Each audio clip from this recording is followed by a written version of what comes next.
Warning, the following podcast contains adult language, themes, and situations. Also, the film we're about to talk about is going to be spoiled thoroughly. Listener discretion is advised. Enjoy this show. What originally started as a sexy teen exploitation film to capitalize on the popularity of a 1982 Frank Zappa song turned into a surprise hit that has since become a cult classic. But more importantly, it featured the very first starring role of a man who would go on to become a legend.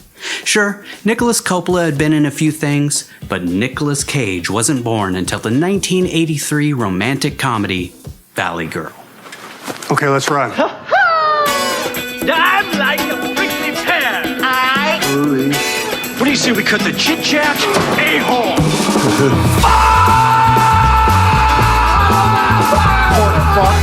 Porker, how did you burn? How did you burn? How did you burn? Hey, have you ever been dragged to the sidewalk and beat until you pissed blood? Welcome to One Cage at a Time, the show where we break down every single Nicolas Cage movie, one film at a time. Here are your hosts, Patrick, Vince, and Nigel. Julie Richman has it all: good looks, popularity, and a hunky boyfriend. But when a punk from Hollywood walks into her life, she begins to question what she really wants and is torn between fitting in with her vapid friends or following her heart. Ladies and gentlemen, here are your stars. Valley Girl stars Nicolas Cage's then crush Deborah Foreman, the woman who would go on to voice Tommy Pickles on the Rugrats, Elizabeth Daily, that nerdy girl from Real Genius, Michelle Meyrink, some other people, and of course, as you didn't know... Damn it. I don't know. And of course, as if you didn't know, the only man who can, for sure, turn a Valley Girl into a normal human, Academy Award-winning actor Nicolas Kim Coppola, better known as Nicolas Cage.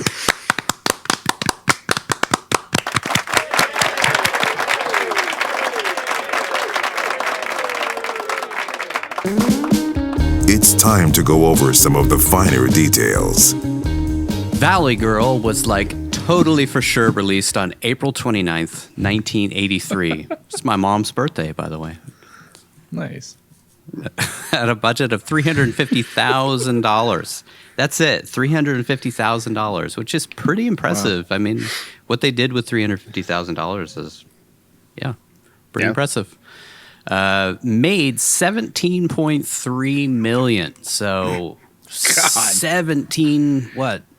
17 million above the budget. So definitely a hit. I mean, in terms of financial gains, there definitely were some movies that made more money, but $17.3 million on a $350,000 budget. That's pretty impressive. That's Blair Witch money. That's enough to make any studio executive cream their pants. Tubular. Directed by Martha Coolidge, who also directed Real Genius, which is one of my absolute favorite 80s movies, which is why I pointed out Michelle Meyrink. Is that how you say her name? Yeah. In the starring, because she was kind of one of my early crushes in that movie. She's just a nerdy girl. So Patrick's first crush. Dirty, nerdy girl. Well, that and Dottie. From Pee-wee's Playhouse, who is also in this movie. I thought you were talking about Deadfall. She also directed Out to Sea, which was the second to last Walter Matthau, Jack Lemmon movie, which is one of those. It was a weird period where they did Odd Couple forever back in the 60s or the early 70s, I forget, but they reteamed 30 years later and did Grumpy Old Men, and then it was just kind of let's put them in every movie together for 7 or 8 years there. So they did Out to Sea and Grumpy Old Men, and they did The Odd Couple 2 and a bunch of other things. Odd Couple 2 was actually their final film, which is kind of fitting in a weird way.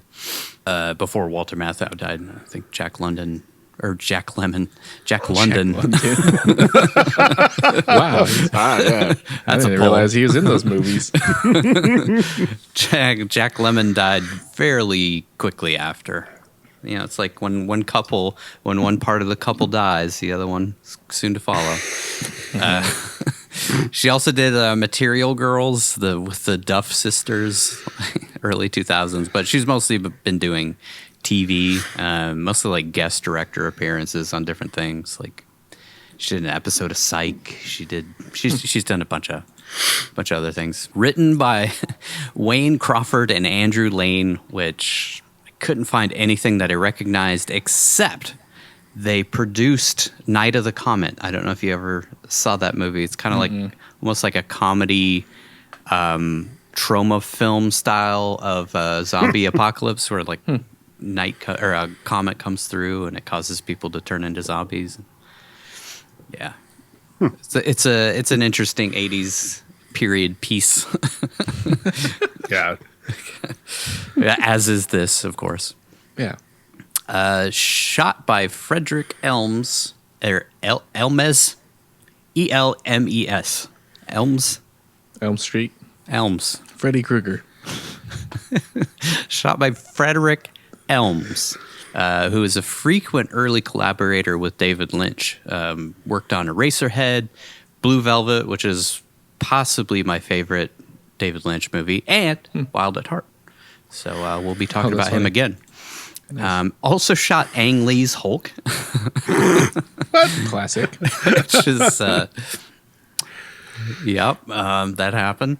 And then has recently become the go-to for Jim Jarmusch, and ended up shooting Broken Flowers, which is probably my favorite Jim Jarmusch movie. It was Bill Murray.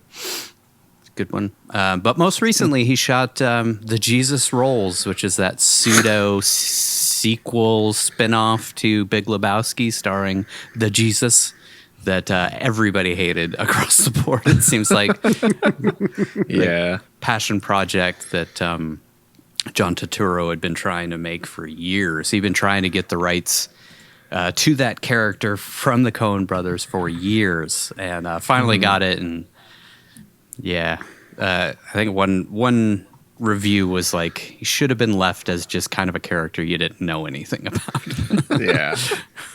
yeah. That was surprising. Yeah. I don't know if it recaptured the spirit. I haven't watched it. I don't know. Sometimes I don't really want to like sully the feeling of a movie that I really like, you know?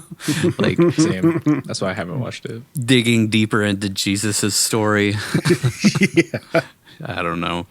I think if the Coen brothers had done it, it would have been much, of course, it would have been amazing. Yeah. Obviously, but they would never do that. No. I think the studio even asked them, hey, would you guys want to spin off this character? And they said no. Yeah. Yeah, that makes sense. I think the Coens have ever done a sequel. They just said 8-year-olds, dude, to the studio asking them. No, seriously, dude. Yeah, do we want to know about that character? What's a I actually pederast, want them to do Ethan? a sequel to it where he's just walking through the neighborhood door to door and that's it for 2 hours. I would watch that. That'd be fun. I'd watch that. You did what? You ate sand? Edited. Sam. His name was Sam.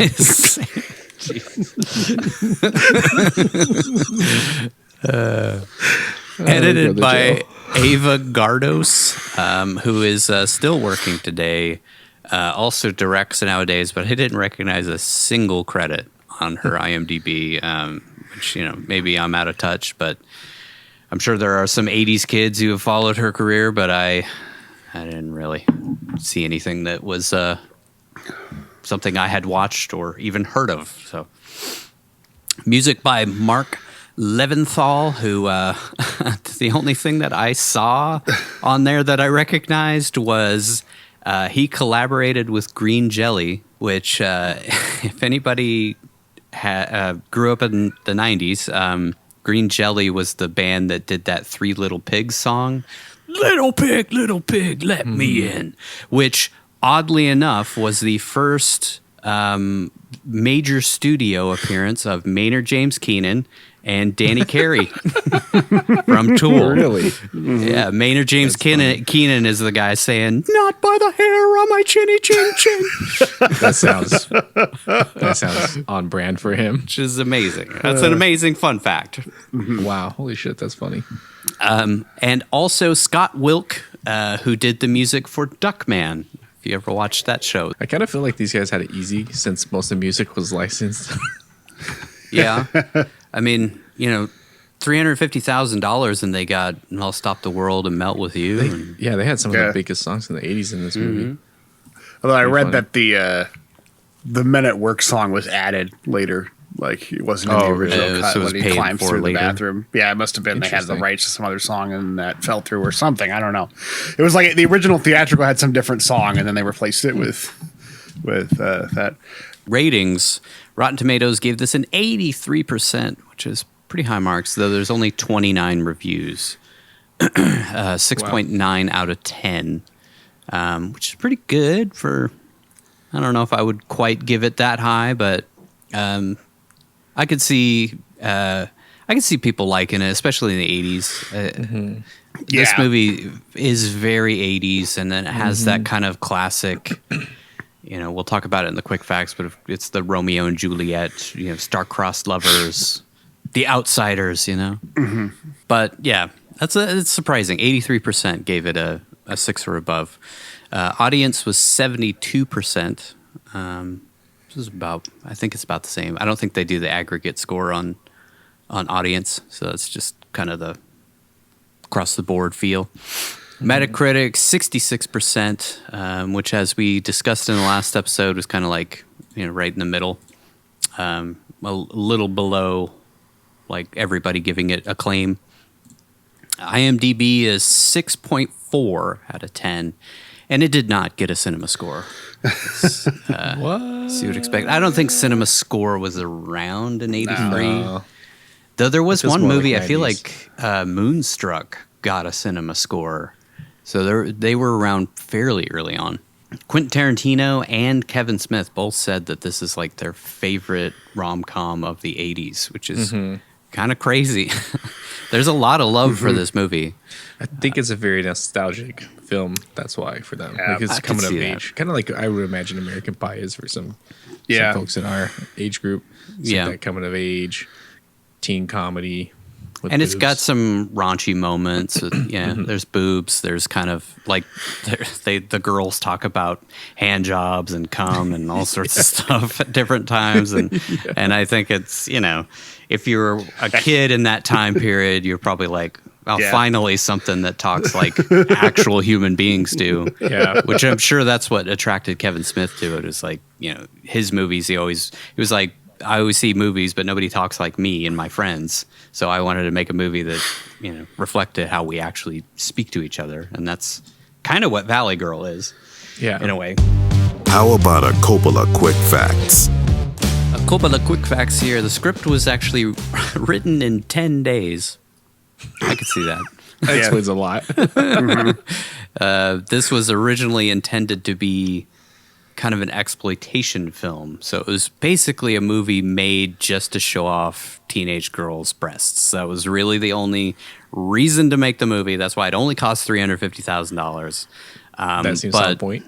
The producers of this film approached Frank Zappa because the song Valley Girl was really, really popular, which was a collaboration between him and his daughter, Moon Unit Zappa. Which, you thought Kal-El was a weird name. Moon Unit. Imagine growing up as Moon Unit or whatever the hell Elon Musk's kid's name is. XYZ. Anyways, they approached him about making a film based on the song, but he refused. But they did it anyway, and he ended up later suing them, but ended up losing the case because Valley Girl is kind of a ubiquitous thing, and they didn't really reference the song, and they didn't play the song or anything like that. So I could see how he lost that case, but the fact that there's a paper trail of them asking him and then him refusing and then making it anyway. Yeah. Director Martha Coolidge was required by the film's producer to show female breasts at least 4 times, feeling it would make the movie more appealing to younger men. Which, when I was going through this movie, I was like, wow, there are a lot of boobs in this movie. I did not expect that at all. I don't think I had ever actually watched this movie before we did it on the show. I think I've seen pieces quite a few times, and I definitely was aware of it because of Nicolas Cage and stuff. But I don't think I'd ever watched it. And I was really surprised by all of the boobs in this movie. I think Nigel was heating up his sausage when I talked to you about this, Patrick. But I had a buddy who was like obsessed with this film when we were younger, and like I guess because he was watching it all the time, it just irritated me. So I had like this very negative view on this film, but rewatching it now as an adult, like I understand why he was so obsessed with it. Yeah. Because at the time it's just like, man, that's all he ever wanted to fucking watch. I can't imagine why. Come on, bro. I forgot how much boobs there were in this thing. The director agreed to do it in order to get like her first big directing job, but quickly found a loophole because they didn't say how long that the boobs had to be on screen. Yeah. So if you watch, they're all just like a few seconds each. Yeah, they're very quick. Yeah. Which Good for her. She turned what could have been just a forgotten little teen exploitation movie into a cult classic that people still talk about to this day. We're doing an entire show on it, and it's 39 years later. Yeah, we actually had quite a bit of people comment like through social and YouTube asking us when we were doing Valley Girl, which is kind of funny. Yeah, I'm not sure if you guys saw those, but yeah, there were a handful of people that kept asking, "When are you guys going to do Valley Girl?" That's awesome. Cool. I was like, interesting. So yeah, still remember this film. It's still an endearing classic. Enduring classic. I don't know, but people still love this movie.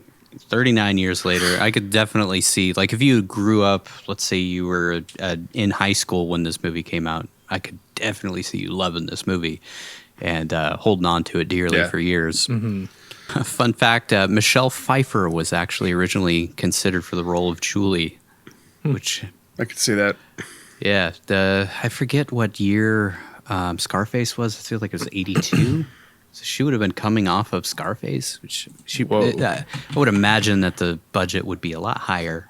83. Scarface is the same year as this. So. Oh, wow. So I guess she hadn't quite popped yet, but She didn't quite pop, I feel like she made the right decision, though. Scarface versus Yeah, Girl. she could have done both. She could have Jim Carrey'd that bitch. Just been in multiple movies.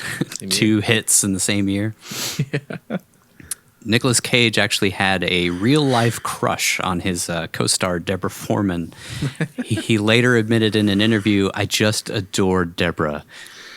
So there was very little acting on my part. Cage would write her poetry on set, and one poem was titled "American Girl," which Foreman still has to this day. Wow. That's God, cute. I want to read that. Yeah. You're an American girl. How old was he? So he was born in 1964, but January of 1964. I got to assume that it was released in April. I would assume that they did it in 82, so that would have been 18. Wow. Yeah. Which he does have 2 other credits aside from this before Valley Girl. Best of Times, that after-school special that we are definitely going to do, and Fast Times at Ridgemont High, which he has a very bit part in, but he was Nicolas Coppola in both of those. So, but yeah, he went from those bit parts to a leading man with relatively short amount of time. So 81 would have been Best of Times, and then 83 is Valley Girl. So from nothing to star, kind of helps that his uncle is Francis Ford Coppola, and his grandfather was Carmine Coppola. So yeah, there's that. But and then Talia Shire, and But he had the real talent to continue. He did have the talent, yes. And he changed his name you know, to So he do wouldn't this be known movie. as Coppola. Yeah, he said that people were constantly on his first couple of films was like all they wanted to talk to me about was my family, and nobody wanted to talk to me about acting and me or my aspirations. So that was one of the big reasons that he decided to switch. This one's hilarious. Young star Nicolas Cage lived in his car during the shoot so as to make the character of Randy seem authentic. I got that vibe. This dude definitely lives in a car. Yeah, we never see his house. Method. Nick Cage is from the very beginning was method. I still wonder if he actually ate that pigeon in Vampire's Kiss just to get into the character. In the making of documentary on the 20th anniversary DVD, Elizabeth Daily, who, as we'll talk about, was Tommy Pickles on the Rugrats, also Buttercup from Powerpuff Girls, and of course Dottie from Pee-wee's Playhouse. She admitted that she had no idea how to talk like a Valley Girl, which I think she does the best Valley Girl in the movie. Yeah, I was going to say that's funny because I thought she was the best at it. Yeah. To cover this up, she decided that her character, Lauren, would not actually be from the Valley, but from nearby Malibu instead. I don't think is actually referenced at any time, but maybe that was just her headcanon of her character. Yeah. Which is funny, she tries to stay in the Valley Girl thing, but then you see little moments of honesty where she's just kind of like, she wants to talk like a normal human. Yeah. And then she slips back into it like, no, okay, well, totally for sure. And then finally, this is a funny one. The iconic poster image is not actually Deborah Foreman in the picture with Nick Cage. It's still used. It's not. They actually did switch it out here on. You can see behind me the DVD cover here, but the DVD and Blu-ray artwork and the poster feature actress Tina Feyberg. Yeah, I can see it now. Tina Fey? Who would end up playing Randy's nightclub lover before Deborah Foreman was actually cast. So the girl that he ends up taking to the ladies' room later on in the film. Oh, he took it to the ladies' room. That's who's on the cover, not Deborah Foreman, which is funny. That's weird. This whole production must have just been like run and gun if they shot promo pieces before they hired the lead actress. Well, they also, I think there was something where they didn't want to reshoot it because it would have cost $500 or something like that. And they were like, that's too money. Much. That's a lot of money. That could get, you know how much blow that could get you in the 80s? $500? You can't be spending that money on photos. Yeah. Let's break this bitch down. Act 1. Let's set some stuff up. Our totally awesome 80s movie starts with a super shaky helicopter shot panning from downtown Los Angeles over the Hollywood sign to San Fernando Valley, the porn production capital of the world. I was hoping you were going to call that out. Yeah, it's I was looking for statistics, but it is one of the I feel like at one point it was 2/3 of all porn made on Earth was made in the San Fernando Valley. Yeah. But I think it's since fallen since the rise of the porn hubs and tube streaming sites and stuff of the world. But at one point they tried to shut it down, and a lot of the studios moved to Las Vegas, but then they changed the laws and everybody moved right back to San Fernando. There's a lot of the houses that are in San Fernando Valley are just, owned by porn studios to go and shoot in. So Fun fact, if you didn't know,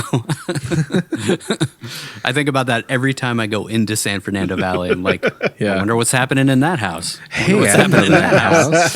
Yours looks really familiar. I recognize seen this that. backdrop. I know that blacked out van. Yeah. Over the shot, we hear the song Girls Like Me, which is a song so nice they used it twice and became an 80s classic after being included in the soundtrack for this movie. Coincidentally, this is still my favorite song to dance to in my panties. So. I think it's funny that they used it twice through there. Yeah, I know. There was a couple, like I'll Stop the World was used twice as well. Yeah. Got to reuse those things on a $350,000 budget. We meet our titular Valley girl, Julie, like totally browsing the best 80s fashions in the mall with her friends during the height of mall culture in America. This was like when things were raging back then. Back when malls were like really fun. Were like totally fun to be in. Malls used to be an amazing place to hang out with your friends, but now are filled with empty shops, old people getting their steps in to avoid the heat outside, and spirit Halloween stores. It's about all that's in there now. Abandoned anchor stores. There's a DMV in the mall down the street from us now.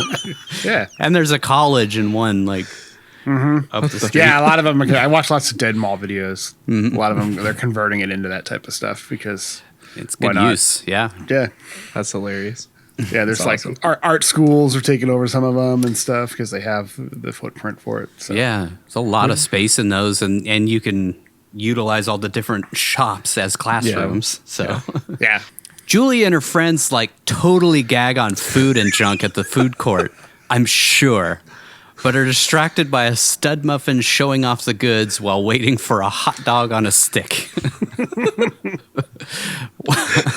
One of the girls mentions that she invited this beefcake to her party she's having that night, and Julie admits she'd be fine scarfing down his hot dog on a stick.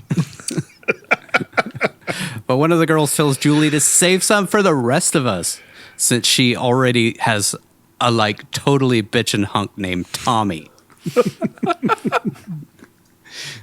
Trying to decipher Valley Girls speak is almost as hard as trying to figure out what the droogs were talking about in A Clockwork Orange. Yeah. I Welly, first scene of this movie, I checked the timestamp to see how much was left of this movie. It was like 3 minutes in. Yeah, I was like, oh my God. Yeah, because the credits ate up like 3 minutes. So it's Yeah. like 4 minutes into the film. The end credits on this thing were like 5 minutes long because the scroll was like, I know. Jesus. We don't have to sound out every letter. Julie says she's not that into Tommy anymore since he treats her like a piece of furniture, which is like totally bad news. On the escalator, they run into Tommy and his buddies, who seem somehow dumber than these girls and look like they just fell out of an 80s version of an Abercrombie and Fitch ad. Love that little collars. glass, and they had the little glasses string to hold their sunglasses on their head or around their neck. Yeah, that's cool, man. Height of 80s fashion. Yeah. Julie says, "It's like I'm totally not in love with you anymore," and gives him a bracelet he must have given her at some point. Gives him back a bracelet. He takes it pretty well, though, because he responds with, "Not too cool, Julie. Like, I won't be bummed out." Which, if I can translate here, guys, "You have devastated me greatly, my dearest Julie. I will mourn the relationship you and I shared till my dying breath." Oh, man. This really is the kind of movie Shakespeare would write if he was alive in 1980. By the way, fun fact. The guy who plays Tommy eventually went on to play the head of the neo-Nazis that Walter White had to battle at the end of Breaking Bad. Really? Yeah, same I guy. know my that looked familiar. Yeah, as soon as I saw him, I was like, how do I recognize this guy? Yeah. Yeah. I knew I'd seen Walter him White's something. arch nemesis. He lived a rough life, that Tommy. Yeah. Things went Yeah, downhill after. off a hill after this, man. My life is totally not bitching anymore, Julie. My life is like Zeke Heil now. Yeah, the girl dumps you. You get stood up at prom and embarrassed in front of everybody. You know who welcomes you in with open arms? The Aryan Brotherhood. You know, to be fair, he was into the blue-eyed, blonde-haired chick. See a pattern. I see a pattern. The most important detail of this scene, though, is that Julie is wearing a Woody Woodpecker pin on her shirt. Yes. Meaning she was always destined for the man she'd eventually fall in love with. And on cue, Woody Woodpecker himself arrives. Nicolas Cage distracts Julie at the beach with his well-coiffed, weirdly shaved into a V chest hair. What was that? It was so obviously shaved. Yes. It was weird. And thanks to his buddy Fred creepily overhearing where Julie and her friend's party is going to be that night, they decide to just invite themselves on over. It's the first sign that these guys are kind of creepy. Yeah. There are a lot of little serial killer moments from here on out throughout the movie between Fred and Randy. Yeah. Back at Julie's house. Oh, go ahead. Let's say that it's irresistible to Julie for some reason. Yeah, exactly. We'll get Got into no it. self-preservation instincts, I Best guess. serial killers are the most charming. Okay, well then he's a terrible serial killer. Back at Julie's, her and her friend talk about how some girl said cum tastes like Clorox.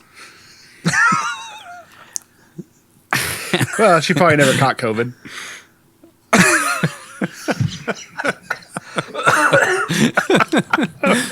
God. It's a layered reference. Very layered. Yeah. Just like the cum, it's layered. You know? And how awkward it'll be that Julie's now ex-boyfriend is going to be at the party. Julie says she's going to pick up Brad, the guy who was sticking out his ass at the hot dog on a stick shop, and says, I'm so sure, God, Brad's totally hot. God, thank God this went away. This is like the movie version of that game Dream Date or whatever, the old board game. Dream Phone. That's it. I don't know if you ever saw the commercials for that. No. It's like it's like a girls board game that was big in the 90s. But it was like you pick up a little pink phone and you have to guess who your dream date is going to be. And it's all these totally stud muffin hunks like Totally Brad and hunks, Tommy and It's the guy from the hot dog on a stick shop. yeah. I always wearing wanted his Peter. sunglasses on a string around his neck. So hot. Next, we meet Julie's hippie, weird as hell parents. Or just like the weirdest fucking characters. Her mom, I liked them a lot. They were awesome. her mom is an absolutely horrible actress and looks to be like 5 years older than Julie. While her dad is that chef who got his head chopped off in Apocalypse Now. Oh, I thought it was Uncle Spoilers Leo. from Apocalypse Now. Yeah, he's the guy who screams, "Never get off the boat! Never get off the boat!" when they're shooting at the tiger. I don't know if you remember Apocalypse Now. One of my I've favorite seen movies that of all time. So long. Yeah. Dad immediately says he'd bang Julie's friend if he was 20 years younger. And on their way out, he remarks how much Julie looks like his wife did at that same age. By the way, Yeah. I looked it up, and the actress who plays Julie's mom is 9 years older than Julie. Okay. That's more than I thought. I thought they were like literally the same age. Yeah. I thought they were trying to look make a like joke the about it or exact same something. age. Yeah. They try to like Maybe they were. Maybe that's what they were Yeah. going for. It's sort of like Susie and her stepmom, except it's her stepmom, so that makes sense. Yeah, I that guess makes they sense. They could be the same age. Wait, Do was they that do her stepmom or was that her actual mom? That was her stepmom. There's one line where she mentions The Susie that she's thing, yeah. Susie's stepmom. Yeah, Susie's stepmom, and that her I thought dad so, but died. then So now didn't she's her she mom. Say like she's on a date or something? Like she went out Yeah. on a date? Yeah. Yeah, that guy who's there at the party with her is like her date, but Susie, I don't Not know. her dad? Susie calls her, Susie calls her mom, but she's her stepmom, and that apparently both of Susie's parents are dead. Is what I got out of it. okay. Yeah, So her she lives dad with her. died. She says like Rick died like ever since Rick died, she's been very competitive with me. Oh, okay. That's That's it. what she Yeah. said. I couldn't fucking understand what she was saying to me. Yeah. Mainly She because I was just had watching that, them like- put like peanut butter on sushi. I think it was. Yeah, And I was and grossed then out. she just Anyway, she was sorry. dating that. She was dating that schlub guy who was there. Oh, okay. So she's like, okay. She's her The legal guardian. yuppie guy. Yeah. Over at the party, Julie hits on Brad, who's wearing the dorkiest windbreaker imaginable and seems way more into his buddy than Julie, even though she gave him the code word, "Have you tried the sushi yet?" But I guess he didn't get the hint. He's like, Laying no, it I'm on more of thick. a hot dog on a stick type of guy. It's like when Susie's stepmom is like, "Plastics." Yeah. Got that whole scene. Yeah. Tommy tells her that anytime that Julie wants to come back to him, he'll think about it. And then some girl's stepmom tries to seduce a teenager named Skip, which is the creepiest B plot in this entire movie. No, it's Creepiest funny. Or kinkiest. Yeah. I feel like this was a trope that was in a lot of these 80s movies. Of like, Yes. I wanting think to that's why sleep they with parodied it. it in American Pie with Stephanie's Yes. mom. Yeah. Because it's like a throwback to all those 80 B plots. I feel like Yeah. there's more than a little influence from The Graduate in this movie, too. Yeah. Especially Yeah. the very ending, the ending shot. There's actually a lot yeah. of direct correlation with The Graduate that I saw when I was researching. There's like 3 different lines that are lifted directly from The Graduate Yeah. in the Skip and Susie's stepmom interactions. So, yeah, that was definitely intentional. I think the plastics was, directly from it. That makes sense because it seems so fucking out of. Oh, see, I didn't get that out of reference place. because I haven't seen The Graduate. So Yeah. maybe that's why Skip didn't get it either because he hasn't seen it. He's like, what? Hold on, what? Plastics? No, food. No, I brought paper. Paper bags. Tommy heads upstairs to hit the crapper, but runs into Julie's friend Lauren, a.k.a. Dottie from Pee-wee's Big Adventure, the voice of Buttercup from the Power... Is it Powder Puff or Power Puff? Powerpuff. Yeah, Powerpuff, right? I wrote Powder Puff in here. The voice of Buttercup from the Powderpuff Girls and Tommy Pickles. The voice of Buttercup from the Powerpuff Girls and Tommy Pickles from Rugrats. That's a hard Which is sentence. a Just a lot of crazy career trajectory that she took after that. Yeah. She was also Phoebe's friend on Friends that came and ripped off Smelly Cat and sold it to the litter company. Oh, nice. There's a fun ton of fact. actors and friends that show up. Oh, God, You know, yeah. those best parts. Also, Mark Mothersbaugh did the music for Rugrats, so there's a Devo poster in Yeah. Susie's room. Skip's? Whose room was it? No, somebody's. no, not Skip's room. One of the girls' room when they're all hanging out. There's a Yeah, it would have poster probably above been them. Susie then, like in the sleepover scene. Yeah, Yeah, in Susie's Susie's. room, yeah. It's the bed that has like the cabana umbrella hanging Yeah, over it Susie's for some room, yeah. reason. I'm not surprised that Mark Mothersbaugh did the music because Mark Mothersbaugh has done the music for everything for the last 30 years, it seems like. Yeah. You look at his credits at this point, it's amazing. Yeah. It's amazing. And I love Devo, by the way. So I was happy to see that reference in there. Yeah. Tommy kind of sort of rapes her a little bit, but never mind that. Nicolas Cage has arrived. He and his goofy buddy show up looking more out of place than Pee-wee at a biker bar. Sorry, my mind is still on Dottie getting raped by a Nazi upstairs. They show up. They show up looking like 2 guys from the Warriors. Or the to Lost this Boys. party. I kept thinking Lost Boys. Nick, or should I say Randy, and his buddy, like, totally don't know what sushi is, don't you know? And are, like, so grossed out. I think that's my favorite moment in the movie. One of them, when Randy. It's like, what is this, pistachio paste? And then eats it, and it's obviously wasabi. He just eats the whole thing, and then he's just like, oh. Yeah. They contemplate bailing, but suddenly Randy locks eyes with Julie. She asks him, "What the hell are you doing here?" Like Evan Lake giving a pep talk to some new recruits. Wait, sorry, that's a reference to a movie no one has ever seen, nor should ever see. And judging by the numbers, nobody's even watching our episode of it either. Our social clips are doing well for these two movies. I don't really blame people. Yeah.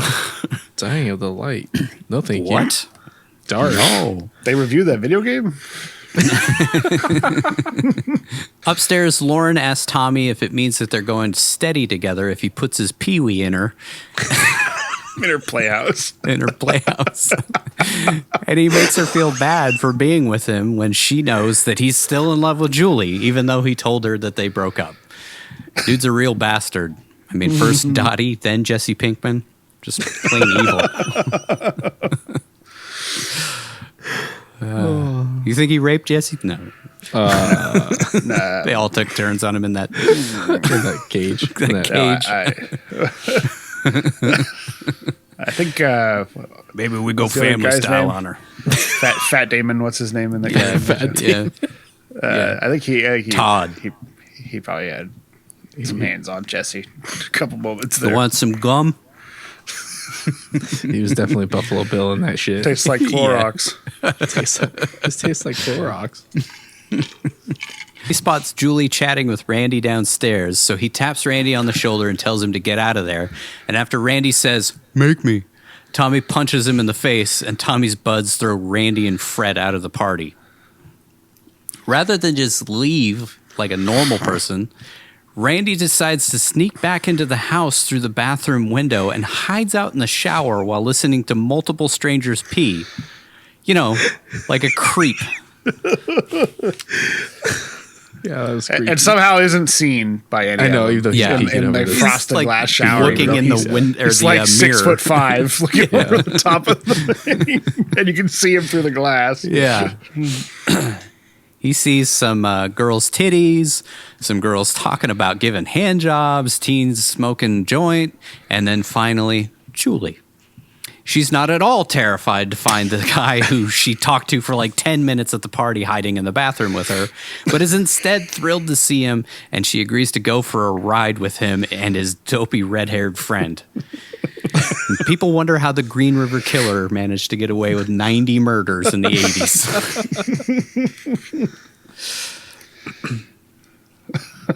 He's admitted to 90. They've only actually found 40-something. Oh, yeah, there's probably way more. A lot of dead hookers.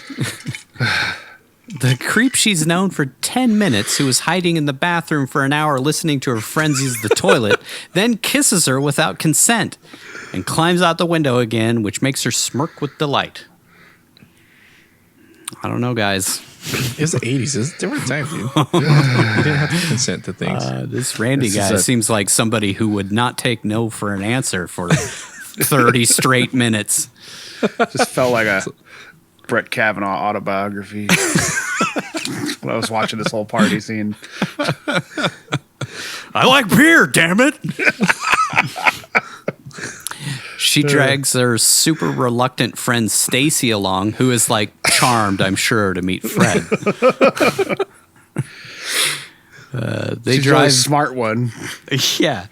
We need to get the fuck out of here. What are you doing? We're gonna end up missing our heads. Yeah. Thrown in a bush out here. Isn't this where the Zodiac Killer killed people? Nah, that's up north. That was San Francisco. Okay.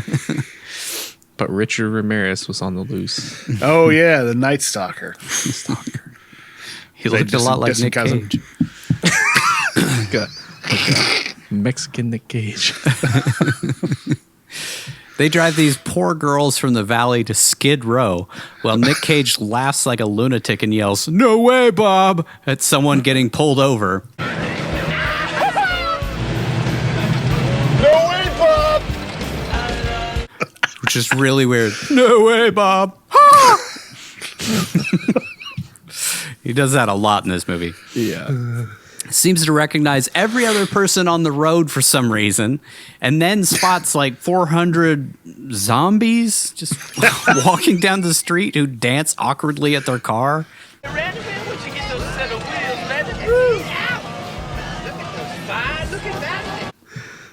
They're ghosts. Ghosts, I tell ya. Oh, Thriller starts they're playing. shooting a Thriller video. That's Yeah. what's going on. This prompts him to say, and I quote, "Hey, Rico, what? You didn't? No way, man. You didn't do that. I'll talk to you later." Ha!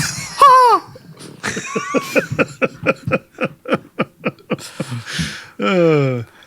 No other side of that conversation whatsoever. Just Can't believe Rico did that, man. Enrico, man. That was really strange. Yeah. Helped out with the Cagiest Moments, though. Oh yeah, that whole like 20-minute scene of them driving. Yeah. Really helped explain why Julie's into this guy. Yeah. You can see why she's fallen in love with him. Stalker, he's completely erratic, he seems schizophrenic, Just talking to loves Skid Row. random people on the road who all look like junkies. Then he sees another punk-looking guy and says, Dad! What's doing? Take that roll, baby. Check out the wheels. Shit. all of this insanity seems to be making Julie just fall madly in love with him for some fucking reason. It's like this new crazy world. Wow, it's so different from the Valley. It's a whole new world. It's insanity.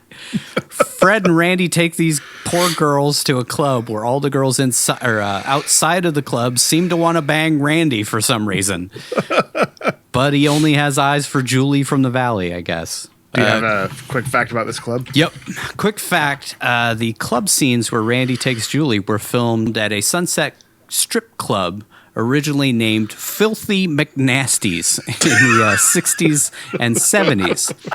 In the 80s, it was called The Central, which was later purchased by Johnny Depp and is now known as the Viper Room, which is a super famous place because it's where River Phoenix died right up front on Halloween in 1993. Yeah, I didn't know Johnny owned it. Yeah, Johnny Depp still owns it to this day. Oh, wow. I think, I feel like Keanu Reeves had some stake in that too, but I might be wrong on that. Interesting. Because they both own a bunch of stuff in LA. I'm just thinking of that, but yeah. Great place to bring chick on a first date. Yeah, of course. I'm going to take you where River Phoenix is eventually going to die. 10 years. 10 years from now. She's like, who's River Phoenix? He's that kid from Stand By Me. Inside, Randy seems to know every single person there somehow, and we see a room full of punks rocking out to the most new wave band imaginable.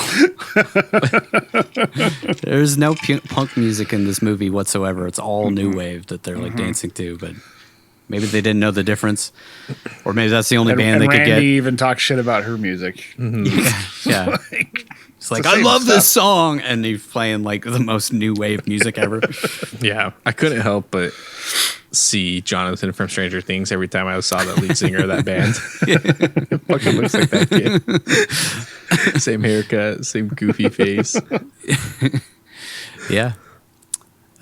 Nick Cage yells random shit at everybody as he walks by and makes weird noises the whole way to the booth, where Stacy is disgusted, but Julie is intrigued by this bizarre new world she's found herself in. In the next scene, we see Randy introduce Julie to heroin. Oh, wait, no, that didn't happen, but that's probably how this would have gone down in real life.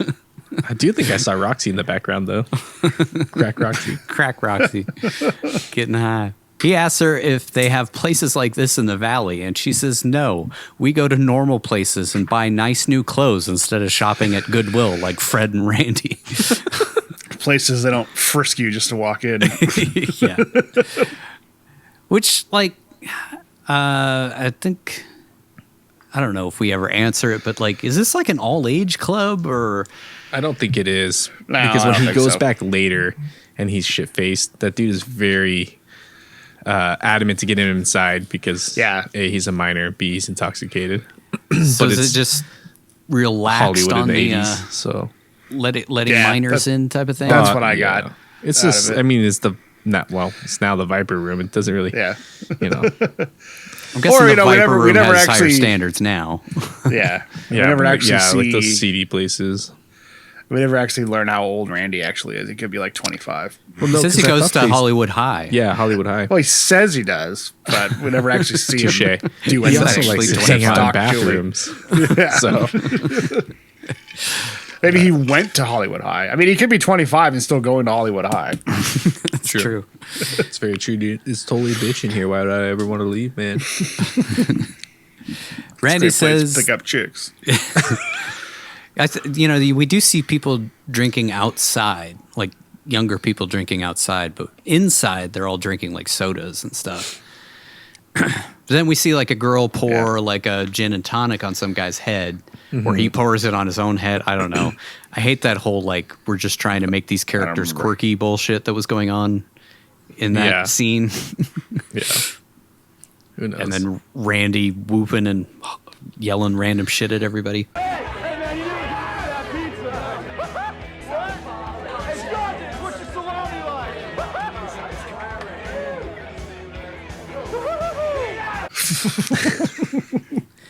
Randy says they're just being themselves and that people from the valley are all fucking programmed, man, which seems to make her really swoon.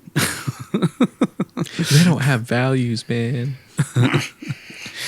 He asks when he can see her again, and she says she feels connected to him somehow, even though she can't explain it. They stare deep into each other's eyes and then make out. I guess it was she felt connected to him because he'd been watching her in the bathroom all that time. They share the same kink. Got a thing for gangly guys with weak chins. And vampire teeth.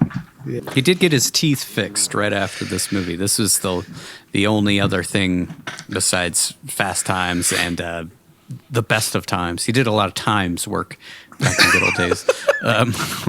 Valley Girl was the only thing that he did where his teeth were his actual normal teeth before he got them fixed and got caps and all that kind of stuff. Act 2, The Conflict.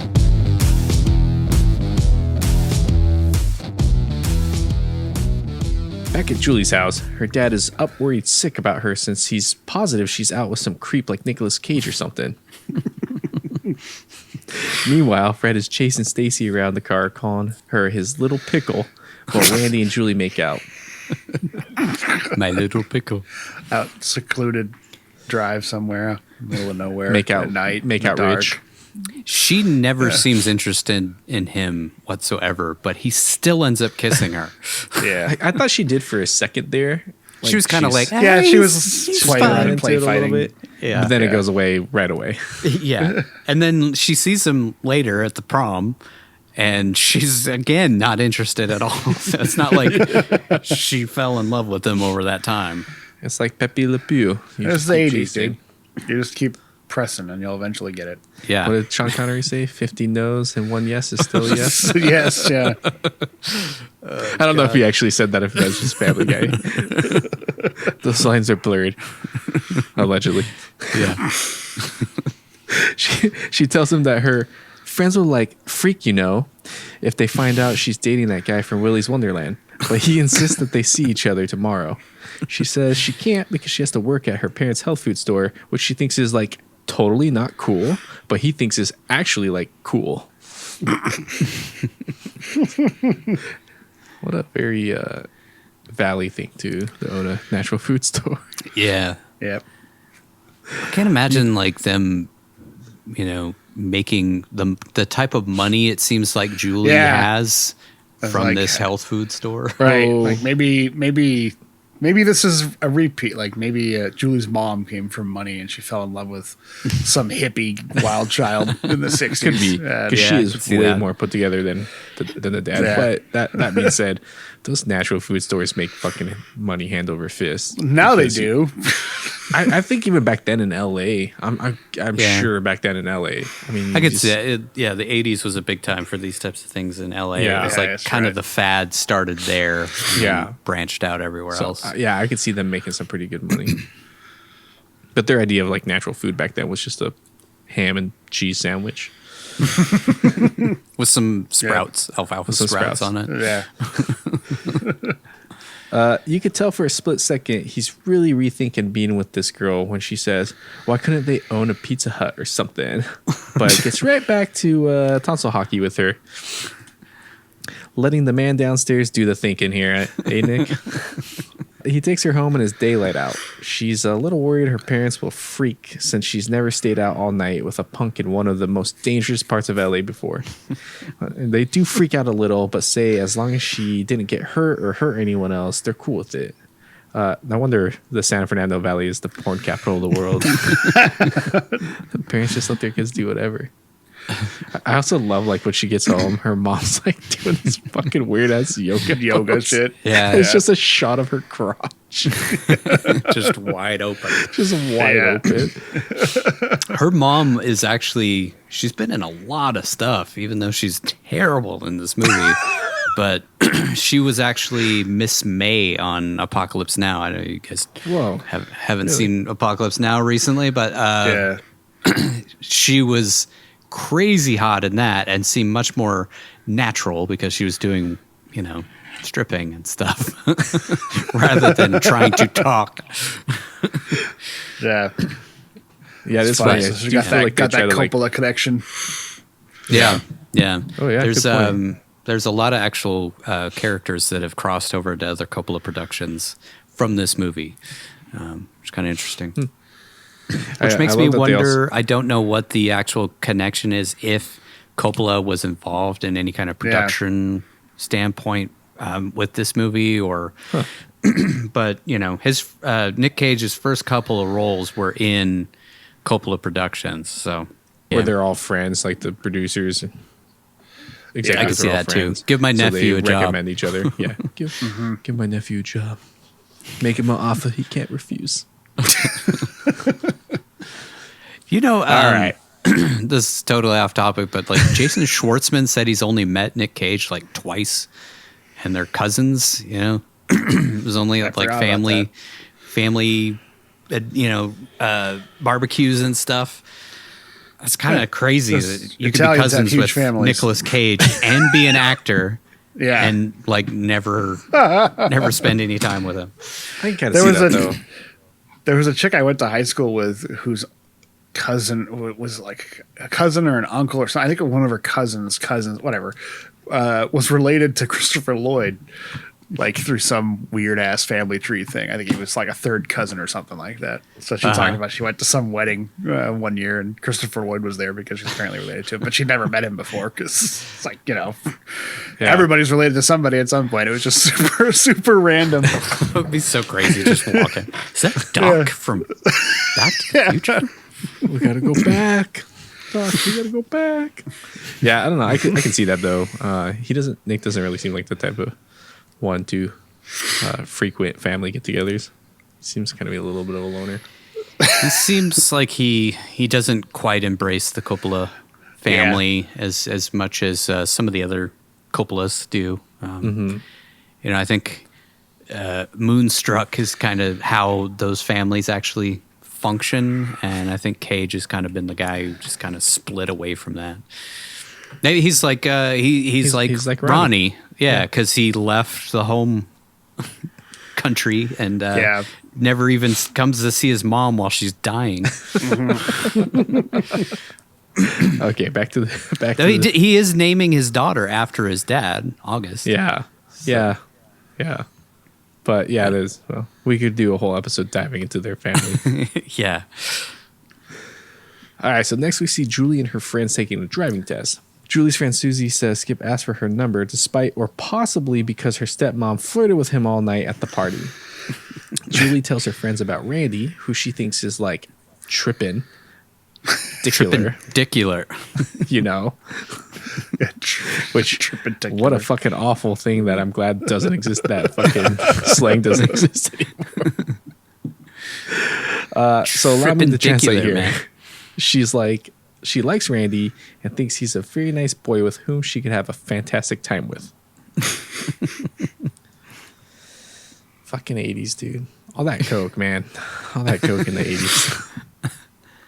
Her friends are already judgmental since Randy isn't from the Valley, doesn't dress like he owns a timeshare in Aspen, and doesn't talk like a space cadet. Also, I guess she drives so badly while telling her friends about Randy that the instructor throws himself out of a moving car in fear of his life. I love that. I did like that. You just see her the door opening. He's just gone. Gone. Next shot. Great. Where'd he go? Like, where's the instructor, dude? Ladies, enough. No more talking. Fuck this. You can't go this way. You can't go this way. Then he just bails. We cut back to the creepiest B plot of the film, where we see Susie's stepmom day trading by the pool. She hears Skip from the party at the gate, letting her know her grocery delivery has arrived. Very Gilbert Grapes here. This reminds me a lot of that scene in Gilbert Grapes, or What's Eating Gilbert Grapes, when Johnny Depp shows up with the groceries and bangs that lady. I can't remember what the actress's name is, but she's been in a ton of shit. I don't know if you guys remember that movie. I have not seen it. What's Eating Gilbert Grape? Yeah, he like shows up and is banging this MILF. Anyways, I don't tune into remember that my scene side at all. podcast where I break down Eating Gilbert Grapes. Off the Depp end. Off It's all the about Johnny Depp. Depp. That's brilliant. That's copyrighted. One Cage Pod. You have to say every movie name wrong, too.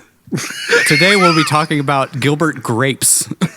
Gilbert Scrapes.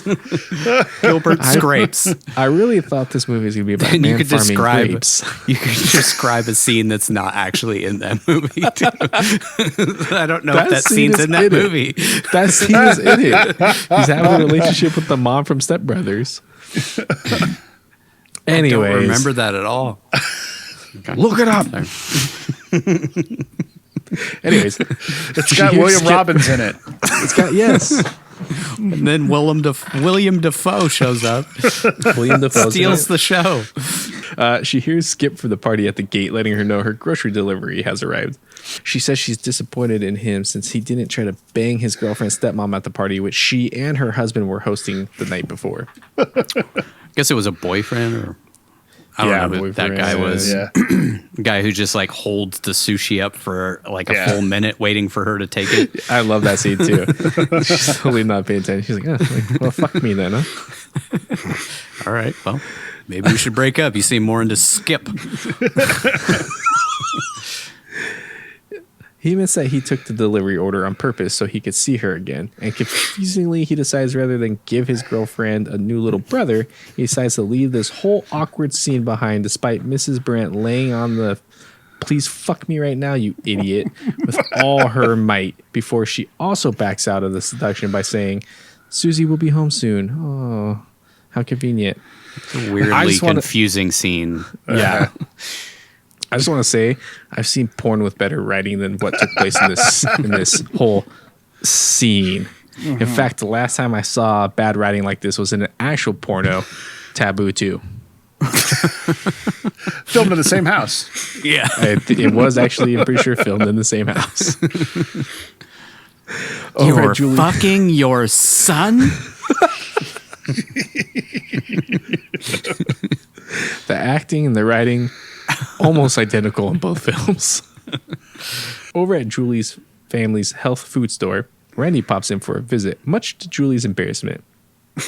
Her dad greets this dopey-looking teenager with his shirt half unbuttoned, wearing a belt buckle the size of chastity belt with a high five, and gets back to serving wheatgrass or whatever the fuck it is they sell at this place. Julie's parents are either the coolest mom and dad of all time or leading their daughter straight to the gutter. Such a weird scene. I like how that dude at the counter just keeps moving too. Every time he moves, somebody comes up next to him. Yeah. Starts talking. He just keeps scooting up and down the fucking counter. And then he's like, maybe I should talk Somebody to her. talking over my food. Yeah. Don't talk over my sprout sandwich. I'm really edgy about that now. COVID times. So like anybody's anywhere near my food talking, I like move the food or my water. I don't want any of that shit. No spit particles flying into my food. Patrick, would you like a piece of the birthday cake? I'm good. Good. Okay. I brought my Blowing own, on the actually. birthday cake should my no own. longer be a thing. Randy asks if she got in trouble staying out with him, and she says they're fine with her making terrible decisions as long as she doesn't get hurt. It's a good life lesson right there. Good parenting. She bails on work because her parents let her do whatever the hell she wants, and they head off to film a montage set to I'll Stop the World and Melt With You by Modern English.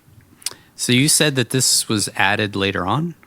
No, the scene when he climbs into the bathroom window, they play in Men at Work. Who Can It Be Now? Okay. Apparently that was added in like, I don't know, some home release or some later release of the movie for some reason. Just a fact I saw when I was looking at other stuff about the movie. It didn't say why. Interesting. I'm assuming licensing issues or something.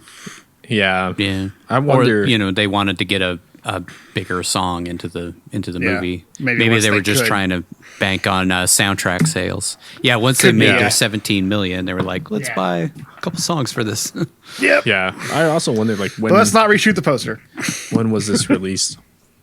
Yeah. When was it released on VHS?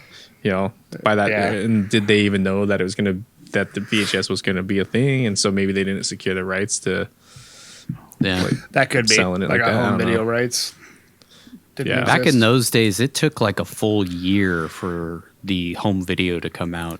It took a really Yeah. long time. Nowadays, it's like Massive Talent was out in April, and I bought the Blu-ray in like June. yeah. So And it was on digital. Well, it was on digital at the same time. But what movie was it that they Pig they came released out on digital in like and 3 it was like weeks after it came out. Yeah. it's kind of crazy. Things have Everything- changed. Yeah, it changed a lot. Next, we see Julie and Randy sharing a Coke at a non-bean sprout selling restaurant. Then on various stage, which seemed to be filled mostly with shots of mannequins and Nick Cage kissing her randomly. Then we see them on the phone. Marquees. Oh, sorry, not marquees. Mannequins. How the fuck do you get mannequins from that? Dude, I'm still haunted by Prisoners of the Ghostland. Shots of mannequins. Mannequins. Fucking They end up in the Ghostland. movie Mannequin. They're the montage. Let's start. Take it from the top. We then next see Julie and Randy sharing a Coke at a non-bean sprout selling restaurant. Then on various stages, which seem to be filled mostly with shots of Marquise and Nicolas Cage kissing her randomly. Then we see them on the phone at the beach. You get the drift. This sequence could have easily been set to Getting to Know You. Getting to know you. Would have been a little I too bet- on the nose, but fitting. Yeah. Well, so a bunch of other songs in the movie. So I bet Nicolas Cage smooch is What do good. you mean? You tell him Nicolas Cage smooch is good. Anyways, after an entire song worth of watching these two make out and get to know each other, we see them at the mall where Tommy spots them while strutting his stuff at the only place hunky dudes in the valley care to show off their goods. You guessed it. Hot dog on a stick. I do love that. That's where he's at too. Yeah, Why those is nailed that it. the They're- spot? Because they're I delicious. don't know. Also, it's innuendo. Yeah, I Yeah, guess. touche. Back at school, Tommy asks Julie's friends where she's been, and they're like totally not sure where she's been the last week since she like doesn't have time for her friends anymore. They say this guy Randy is filling her head with air, which is hilarious coming from these three girls with the combined IQ of an ice cream machine.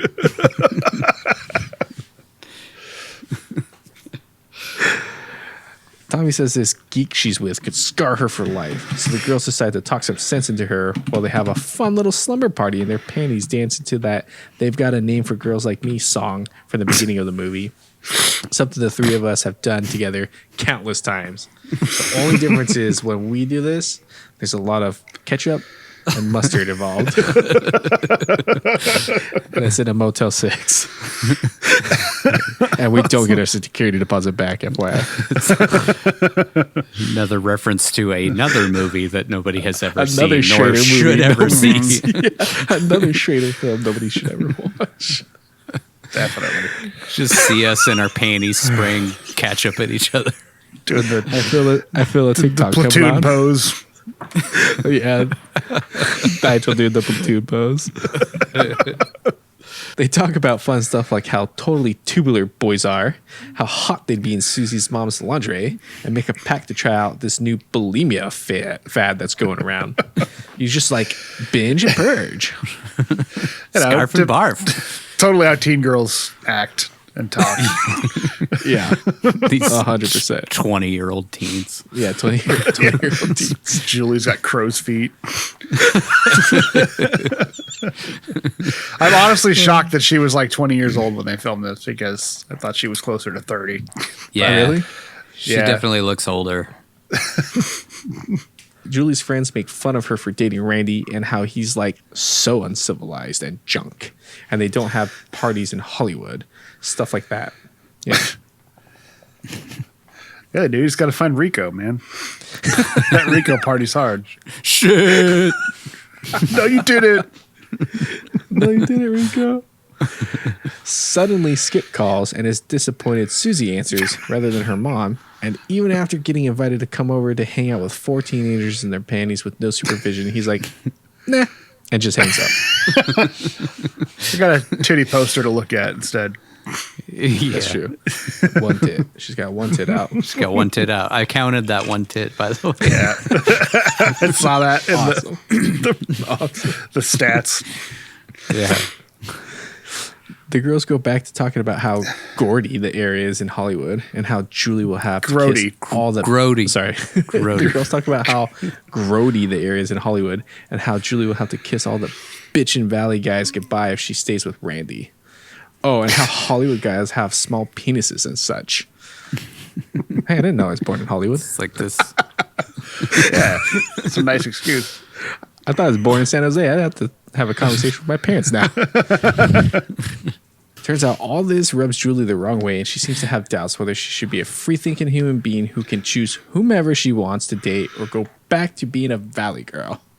We see Skip ride his bike over to Susie's house, where he lets himself in order to get a little piece of stepmom action. He heads upstairs and finds a hottie in the shower, but as it turns out, the girl in the shower is Susie. Womp womp. Oh, wait, he's into her now. And they make sweet love until they're interrupted by Susie's stepmom. I know this sounds like the setup to every other porn video on the internet these days, but this was original. You know, this is the first time something like this ever happened on film. I don't think it I couldn't tell the two of them apart. Like I was like, who is he actually? Who's in the shot? Like I think that's part of the joke. Like, Yeah, I guess that's what they were going for. Yeah, it was like, But I was we're like, supposed to be seeing her with or him with the stepmom, but then it turns out it's Susie.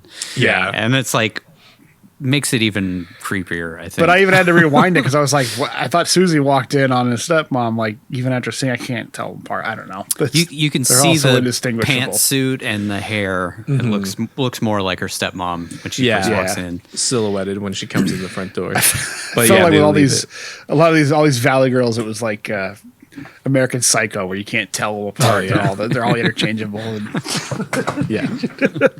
That's pretty true. But yeah, it's like a If weird... only Patrick Bateman had showed up, gotten rid of some of these girls. Do you guys Hey, like Skip! Huey? Yeah, Skip's just sitting there You like bourbon in the plastics? shower, and he's like, "Hey, Skip!" Turns around, and gets axed. Man, after watching Lord of War again, just I love that scene exists so I can watch Jared Leto get killed over and over and over again with an axe. At a diner, Julie asks Dottie whether she should get back with Tommy, the rapist, or stay with Randy, the guy who climbs into people's bathrooms windows and listens to people pee.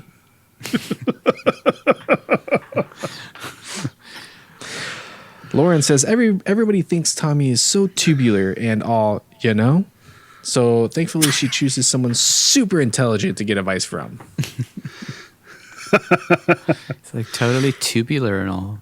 She kind of like almost lets loose, you know, that he like kind of sort of raped her a little bit at the party, or you know, at least was using her. Yeah, But she doesn't. yeah, Because of course she doesn't. right. like you said, she almost comes clean about Tommy taking advantage of her at the party, but can't seem to get the words out since, she's brain dead.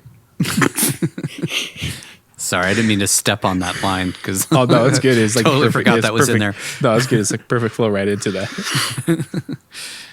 Julie then asks her dad for advice about the situation, saying that her vapid idiot friends all want her to be with Tommy and don't like Randy because he's different. He asks her what she really wants, and she says she wants to be with Randy.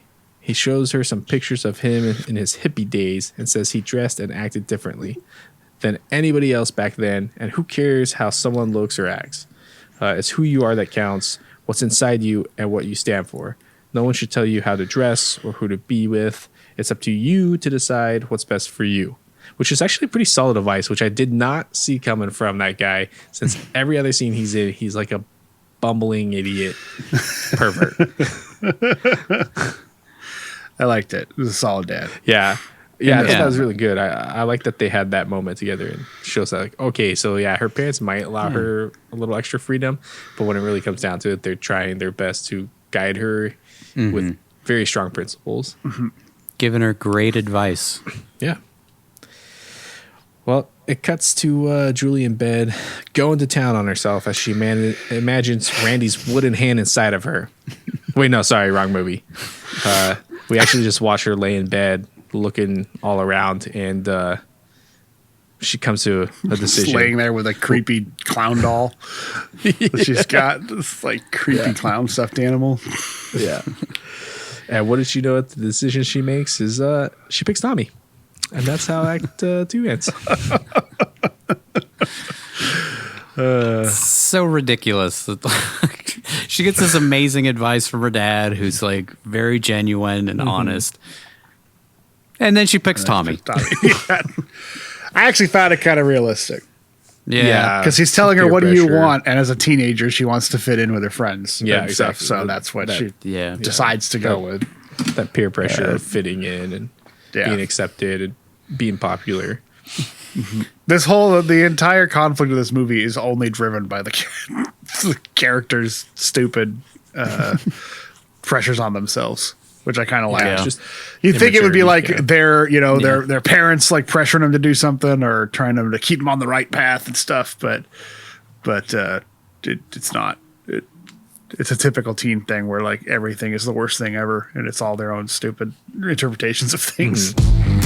Act 3. Time to resolve some shit.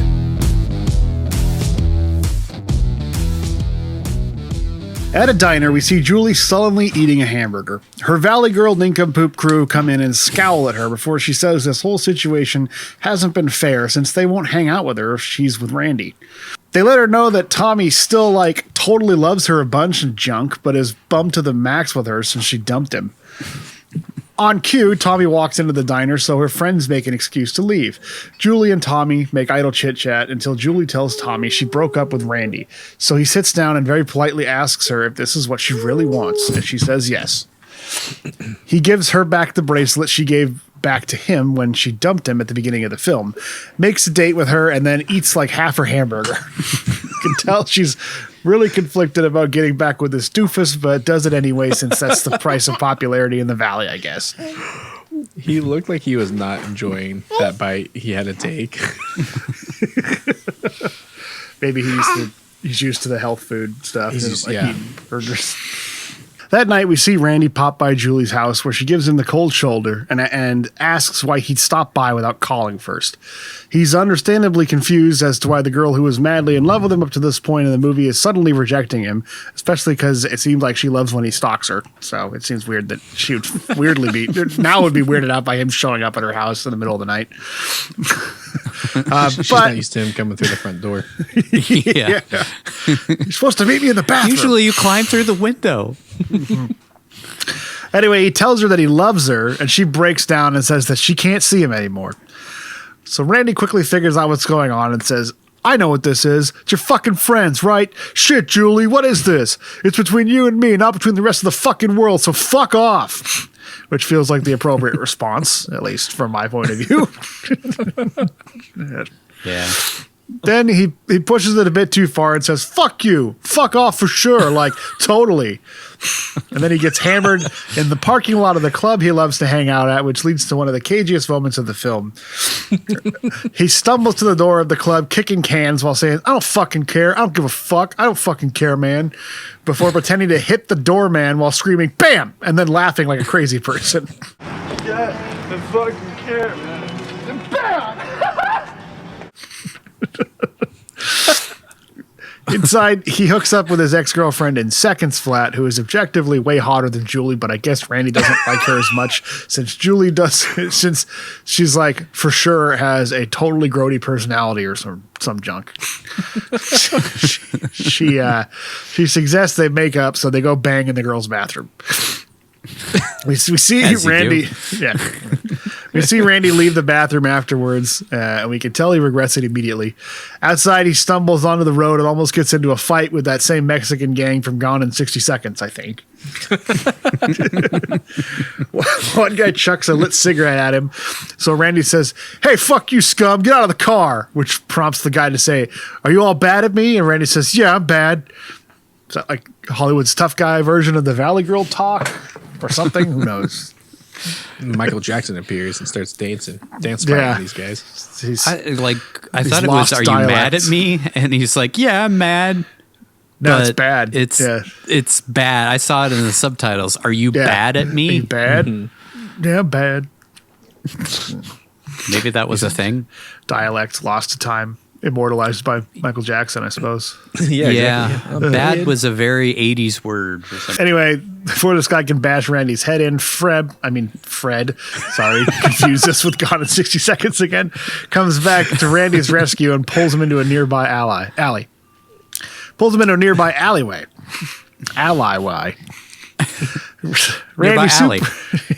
Randy super fakely pukes in the alley while cussing out his friend. I'm gonna be sick.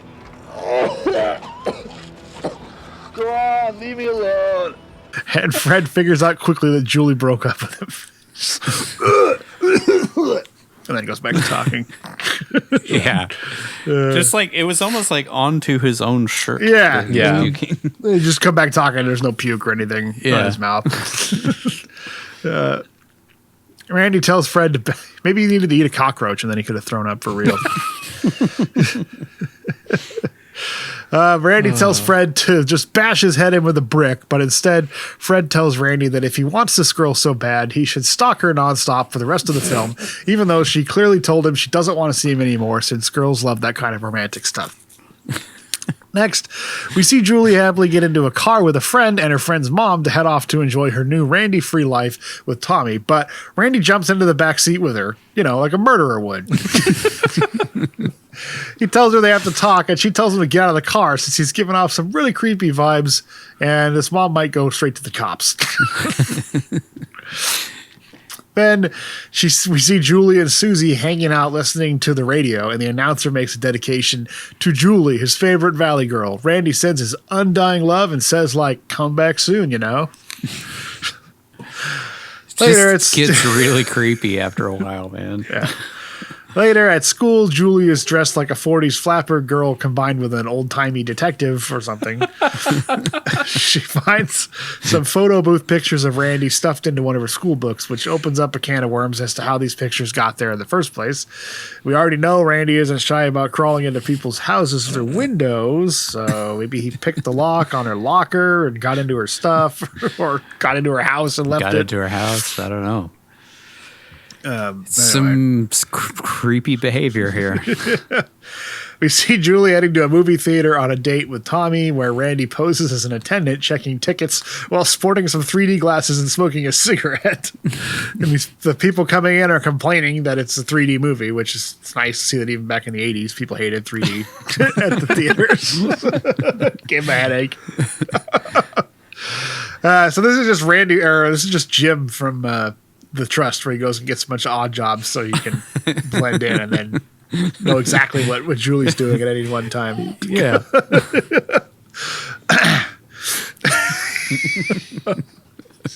Yeah, he's a pool boy and dropping towels off where Julie's hanging out, Spills serves her her dinner. food afterwards.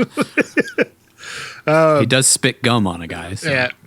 So anyway, Julie sees him at the theater and it makes her laugh and smile at him. So I guess all this psychotic behavior is working. Tommy asks him if the movie they are going to see is in 3D, and Randy says, no, but your face is, and then blows smoke in his face and tells him to have a nice flight. Next, we see Julie, Tommy, and their friends grabbing a hamburger at a drive-in restaurant, and Randy comes out in a goofy chef outfit with their food. He makes eyes at Julie for a sec before Tommy says he forgot their Coke, calls him a fish head, which prompts Randy to say, Oh, well, Peter Piper picked a pepper. I guess I did. Oh, I'm sorry. while spitting his gum on Tommy. In a weird accent, too.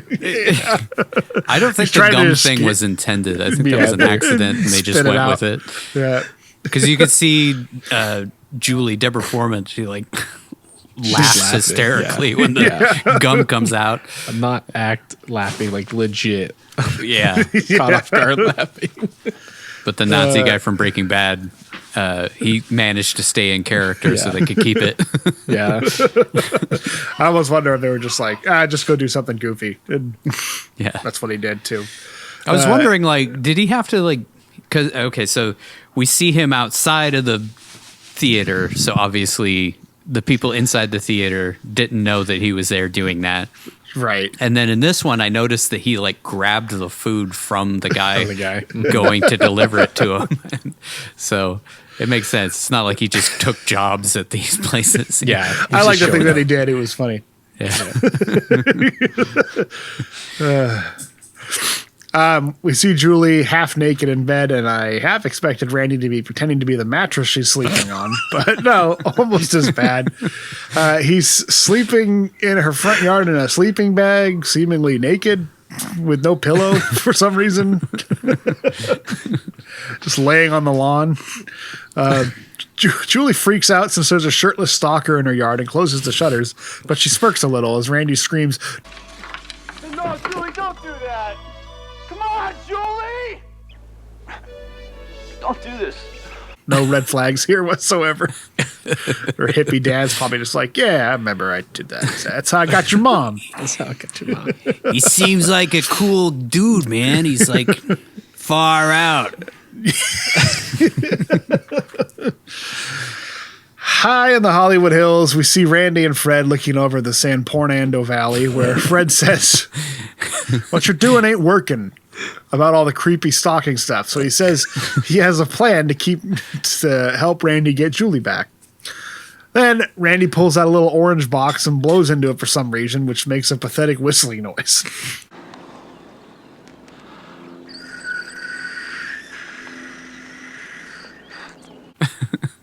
Quick fact, when Randy and Fred are in the hills overlooking the valley, Randy takes out a Wowie whistle from his shirt pocket. Wowie whistles were novelty harmonicas made from orange chewing wax and were popular Halloween treats during the 1970s and early 80s. Who the hell even knew that was a thing? It was so confusing in context. Like, what the fuck is happening right now? It's a fun snack. And then with the quick fact, it's like, okay, it was like a quirky thing that teenagers did, but Yeah. without knowing that, you're just It'd be like like pulling out. It'd be like if somebody pulled out a fidget spinner and spun it in a movie that was made in 2017 with no context. yeah. And 40 years in the later, future. someone's like, "What the fuck was that thing?" What the hell is that? Okay. Which I guarantee you will happen. Yeah, for sure. Like, totally for sure. Yeah, for sure. So are you supposed to eat chewing wax? Like, what the hell is chewing wax? I don't even know what that is. Yeah, like This is like a kind of wax gum. vampire lips. I don't, Yeah, chew that I'm shit. guessing it was some sort of. Let's see. Hold on. Chewing gum. Yeah. All right. It was gum. Yeah. Orange wax harmonica with a Halloween themed label. Okay. That night, Tommy pulls up in a town car complete with a chauffeur at Julie's house, where her weird-ass parents continue to be weird. Her dad says Tommy is far out since he's wearing a pink suit and has a town car. This kid doesn't miss a trick. But he says he's super nervous, so he decides to go smoke some medicine in the bathroom before coming out with a camera.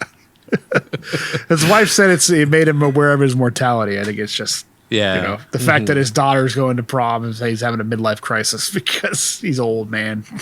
Some hijinks ensue as he forgets to take off the lens cap. Pop makes you so forgetful. And the whole time, Tommy looks impatient and seems to want to kill her dad. Okay, let's get some snapperoos here. Dad, Earth to Dad. Imagine that, the old lens cap. Okay, here we go. No Closer. stopping us now. Get a little closer. Give us a big smile, Smile, Tommy. come on. That's it, buddy. Closer. You just get Mom- like more and more like kind of like he wants to punch his dad in the face for a minute there. Like no red flags on that side either.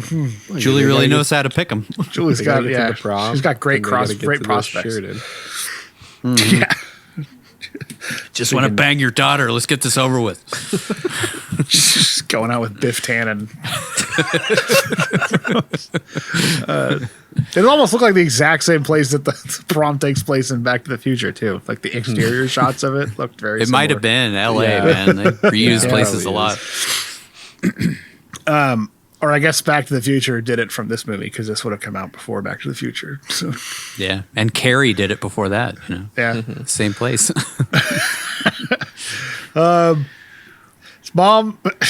Julie's mom rubs her dad weirdly and shakes him around for a bit, which I guess is their version of foreplay. And they decide to smoke out and bang or whatever. I mean, how bad could it have been? What? How bad could it have been? What? Your prom. Hey, what is this, Bangkok? I don't need a massage. Well, do you have any of that stuff for me? Weirdest characters. That like Yeah, she was like rubbing him, like shaking. pushing him back and forth and then trying like to- rubbing his shoulder really weirdly. trying to tell him she's in the mood, but he's just like Yeah. too blitzed out to notice or something. But then he picks up on it, but then he's basically like, "Oh, let's go smoke pot." Or she's like, "You save any of that for me?" You got to say it like a porn actress, though. Yeah, Did that- you save any of that for me? You got any more of that? This is how human wives interact. They This is Shake how their a husbands. non-robot speaks. Yeah, it's so strange. That's the end of them in this movie, though. Yeah. Sadly. Over at the prom, we see a band way too good to be performing at a high school prom, singing a song called "Johnny, Are You Queer?" Julie and Tommy arrive, followed closely by Fred and Randy. It's honestly getting creepy, guys. If this doesn't work out, I'm pretty sure Randy's going to turn Julie into a lampshade or something after he skins her corpse. It's running out of ideas. I know it'll keep her around me all the time. Turns out Fred's big plan was to just show up at the prom. I guess that's it. Randy's mad, but who can stay mad at Fred and his blue skunk streak through his hair and his voodoo chicken bone necklace or whatever? Yeah, he's like Warriors characters. Yeah. That's what Hollywood punks look like in the 80s, I guess. Also, for some reason, there's like a 2-minute scene about trying to figure out where the cups are jammed in the middle of all this, and some guy's dumping 2 bottles full of alcohol in the punch, you know. Just wacky. Yeah, it was supposed to be High like school stuff. they said, what is it, Susie that was bringing the cups, or Julie, one of them, and she hadn't Susie. showed up yet. Because she was banging Skip. Yeah, Yeah. that's right. Still, I So, guess. and so nobody had cups. Apparently, it's like a potluck prom where all the students bring something, which is really weird. This all reminded me a lot of Grease for some reason, this prom. Yeah. The cups eventually arrive when Susie shows up with Skip, the guy who wanted to bang her stepmom, but accidentally stumbled upon Susie in the shower, so he banged her instead. Remember that whole B plot?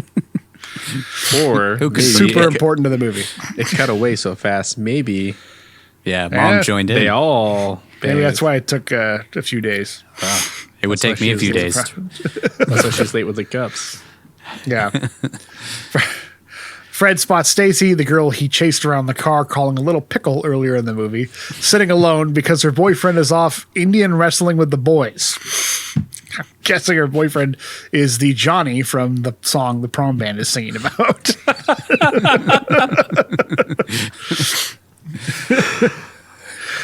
They did say that Indian wrestling with the boys. Yeah. Okay. Is Yeah. that like Turkish wrestling where they oil guess. themselves up and So grab that's each another other's crotch and stuff? Phrase I think has been lost to time. Fred, does she even have a boyfriend anywhere else in the movie? I can't remember. No. I don't remember. Aside from Fred.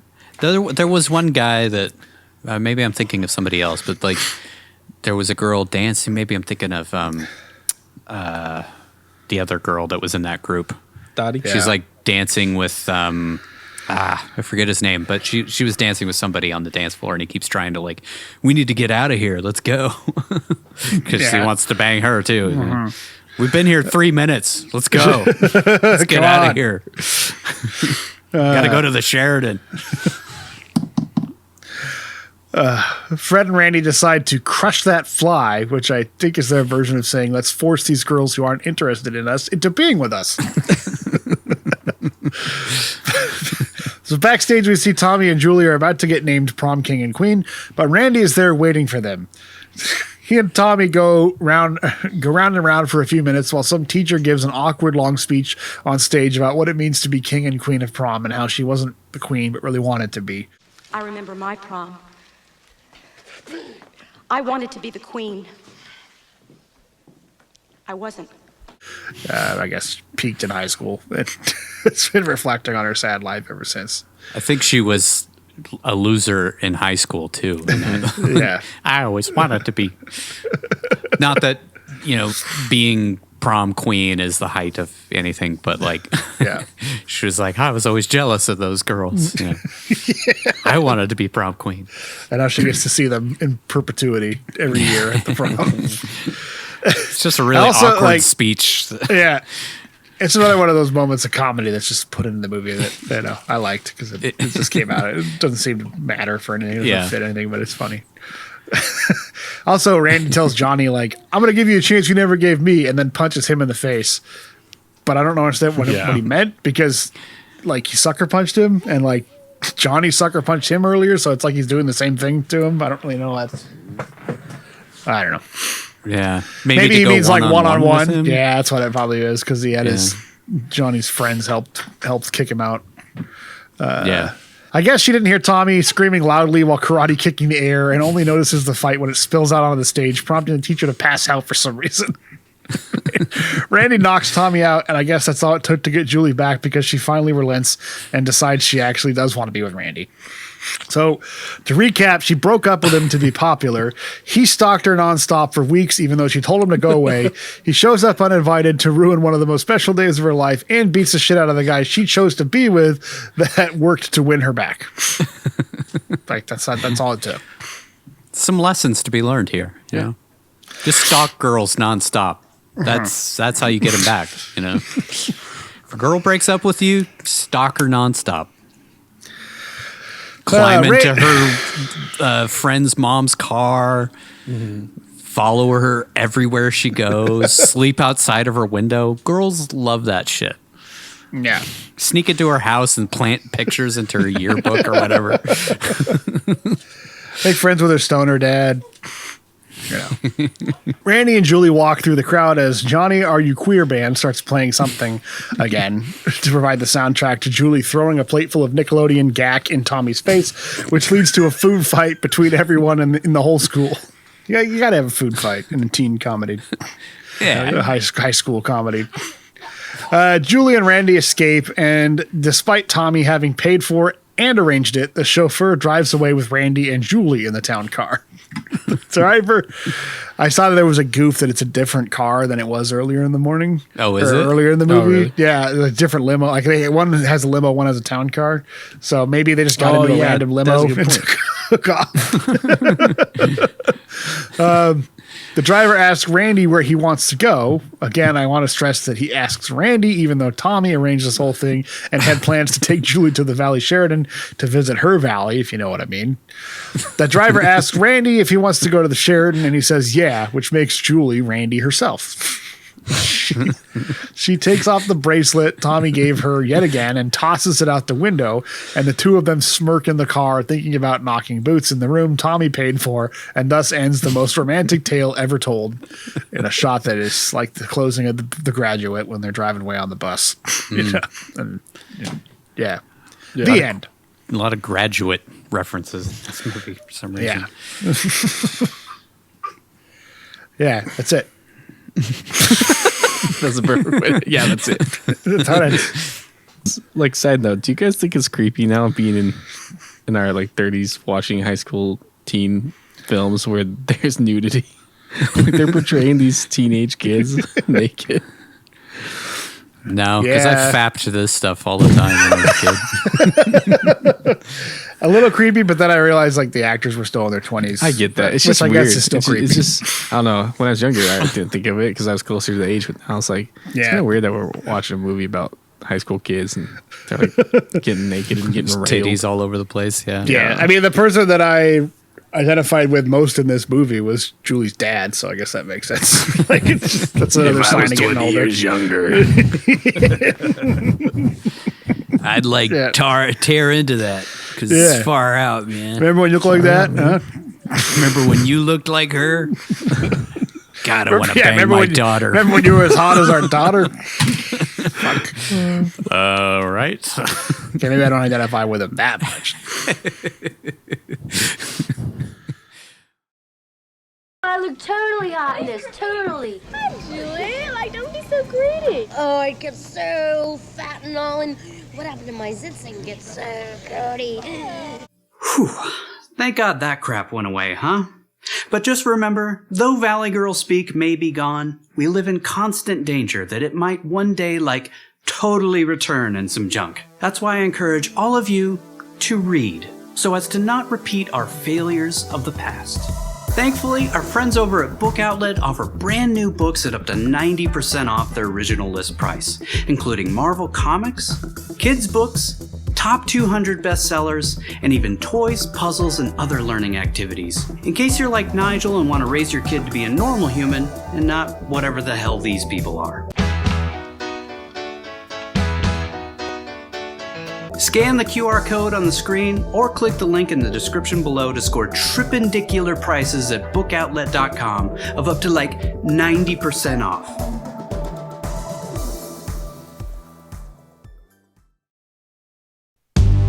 We have a Coppola questions before we move on. Coppola questions. My biggest question is, why would the chauffeur just take Randy to Sheridan when, like, Tommy paid for the whole thing? Obviously, he set it up because he shows up in the car in his pink suit to pick up Julie, and then she jumps in the car later on with Randy. So maybe he was like, "Oh, okay, so we're switching out now." Maybe he just forgot who he looked like, or maybe he forgot what. All teenage white kids look the same. Yeah, swinger, dude. So he's like, "Oh, this is totally cool, man. I can dig it." I'm into the scene. Who gives a fuck? Yeah, maybe he's an ex-hippie too, so he's just like, whatever, man. It's all pink in the dark, for the man.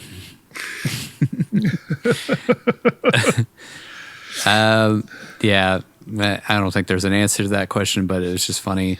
It's like, you think that they're going to the same room that Tommy had paid for? Yeah, I mean, it was the 80s. I assume that rules were a lot lax. You could just say you're somebody, and they'd be like, "Oh, okay." Like, shows up at the Sheraton. I booked a room under I'm Tommy, whatever. They'd say, okay. I mean, the guy clearly drinks all the time, underage, so maybe nobody cares. There's a lot of, like, because they set up that Julie and Tommy had never been together, like, sexually. Mm-hmm. And they also say that Randy and her had never been together sexually after making out nonstop for a month or whatever. So this was all kind of setting up that she was going to lose her virginity at the Valley Sheridan, and then she's kind of like smirks when he says, "Yeah, let's go." So it's just this whole like ending of the movie is a little far-fetched. The whole third act was him stalking her nonstop. Yeah. Well, they had to get over the manufactured conflict of her breaking up with him because they got back together because This is really the hero's journey, that story arc. I couldn't tell everything's if this was going along, and then suddenly there's conflict, and then everything comes back together. Which is also what happens in romantic movies and rom-coms and stuff. This one felt like super cliche, and I don't know if it was ahead of all the cliches, and that's why stuff ripped it off later, or if it was kind of ripping off other. I haven't seen many romantic movies from the 70s or 60s, so I don't know. But, I feel like this was already a trope was already there. that existed. Yeah. Yeah. But So I think they were maybe just doing the story by numbers. Yeah, but this was a pretty popular movie, so maybe other movies ended up copying this. Yeah, that's what I wonder. Formula. So we sort of asked this in the moment, but do you think that club at the beginning was like an all ages club? Because everybody in his group was supposed to be in high school, because he says that he's in Hollywood High, Fred's in Hollywood High, and then Julie and her friends are obviously in high school because we see them in high school several times, and they go to prom. Mm-hmm. So they're definitely, if they are 18, they just turned 18, but I would imagine this is like a 21 and older type of club because it looks like there's alcohol there. I thought it was. When could you drink? Was 18 the drinking age back then? I think so. That's a good question. No, I think 21 was. I think in the 70s is when they made it. Okay. 21 federally. Technically, it's not 21 federally. They tie it to, I think, interstate funding. Like if states don't, because states can still set the drinking age to whatever they want, but they set it to where like you don't get any federal funding for your highways unless you set it to 21, and that's why all the states had to change it to 21. Makes sense. But before that, they were all independent. Like I know, like Idaho was like 18 when my dad was in college because they were in. He went to Wazoo, and they just drive over to Idaho to get booze. Yeah. Yeah. Yeah, I don't know. I assume the club was a 21 and older club, and Randy just knew the bouncer, and that's who let him in. Yeah. I think that the underage kids are drinking outside, but then when they're inside, they're all drinking sodas and stuff. And that's why we see Randy drinking that bottle of wine or whatever outside, and then he doesn't take it in with him. Good point. That's a good point. Yeah, you're probably right. It's probably all ages then, and then they just don't serve the minors. Yeah. Did Julie put those photos of Randy in her school book, or did he sneak into her house and put them there? Oh, he snuck in. Yeah. Okay, they're all photos of him. I thought originally it was photos of him being sad. Them. Yeah, but that's now what it I makes was more thinking. sense. If it's in the montage of him intruding into her life by stalking her, then yeah, he definitely put him there. Yeah. So how did he get them in there? Opens up a whole little Pandora's box of creepiness. I'm guessing he snuck into her house, or her dad let him in. So. Dad let her in. Sure, man. Come right in. Yeah, I think she's even in bed. Go in her bedroom. Go man. on. It's cool. Go wait for her, man. Far out.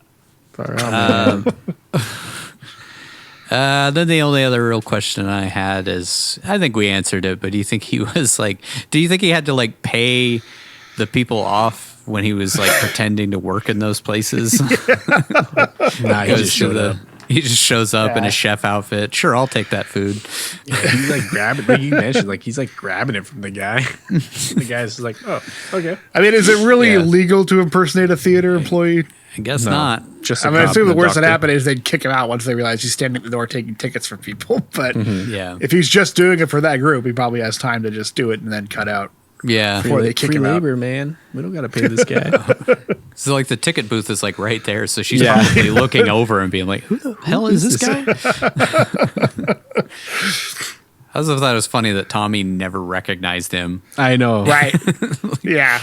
Like, isn't that the guy I punched in the face? And then he looked like a geek in the next one when he's as the waiter or whatever, the drive-through employee. I saw him when I was at the hot dog on a stick sticking out my ass. See him over there. What was the whole fucking point of the stepmom thread? Yeah, because it just goes nowhere. Like I think it was just part of the exploitation thing. Yeah, like, there's always kind of these sexual undertones in these movies of trying to hook up with an older lady, and you know, and she was hot, and Skip was young stud. So I don't know.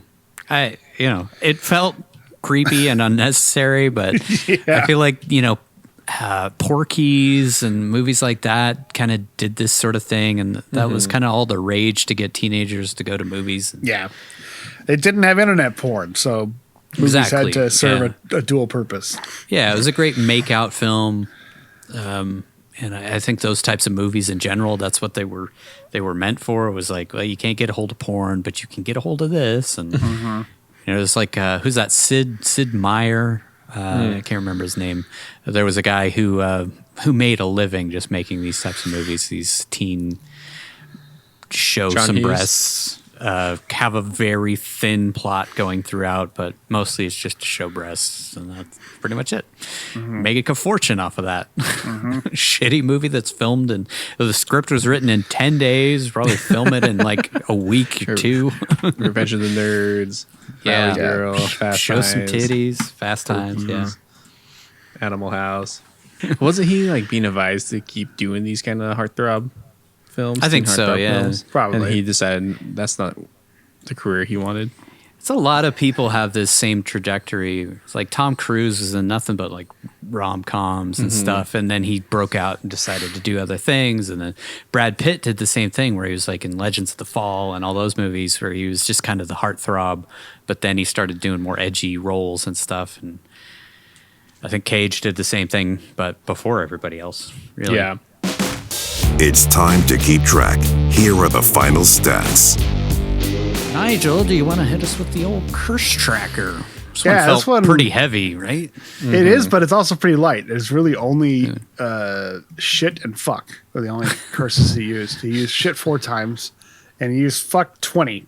So, and it was usually in little spurts. Like he said, fuck like 5 or 6 times in a scene, stuff. But yeah, I mean, Like fuck off for sure. yeah, like right out the gate, he was sort of known as the guy The cursing fuck a guy. lot. Yeah. So, I mean, yeah, we've got fuck is still the majority of his curses over all these films. Is that we're at 266 fucks and 525 total curses. So, yeah, I mean, that's just, he's kind of like Samuel L. Jackson, I guess. He's known for it at this point, even right from the start. So that's all he said was shit and fuck. Yeah. So, yeah.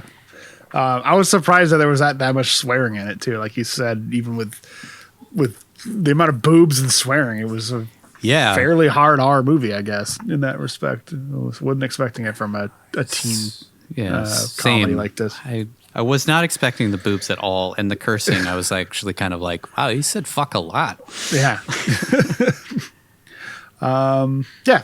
So that puts it at, like I said, that was 24 for this movie and 525 total.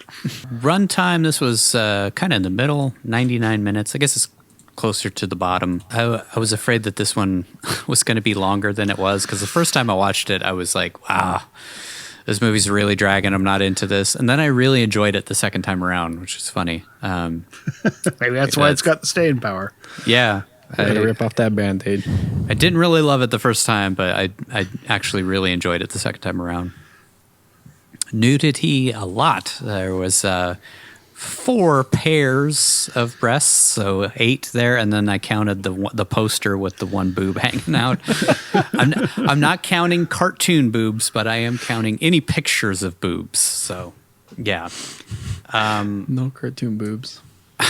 No, like I didn't see any cracks, so there were no asses in this. There was like side cheeks, but no actual asses. So it was all breasts in this 80s exploitation movie. Teenage girls, makes sense. So that brings us up to 35 total breasts over our 27 films at this point. I wonder if we'll end up odd or even by the end. Yeah. This was all set in Los Angeles area here. So San Fernando Valley, Hollywood, quick shot of Los Angeles, but it's mostly Hollywood and San Fernando. So that is now the 8th time that we've been to California, which is just edging out New York. Finally, we got, they're neck and neck. They keep going back and forth. Our next movie has the majority of the movie is in New York. So it's funny how it just keeps going that way. Yeah. There's only 2 cities in America that movies take place. Totally. It's funny, like, you would think Chicago would be more featured, but it's like, I think we've only done one Chicago story so far with The Weatherman. Budget versus gross, $350,000 budget. And I think they used that very well. Martha Coolidge, she definitely... this could have been her one bite at the apple, and she made the most of it by kind of exploiting the exploiters. She was able to make an actual good movie out of, $350,000. And it made $17.3 million. So this, I definitely would say this was a hit, a big hit. Grand total, that brings us up to $675.6 million budget with a $1.430 billion gross. Damn. On our top grossing films, this is also kind of in the middle. Just under The Weatherman, which made $19 million, and then everything else above that made almost $30 all the way up.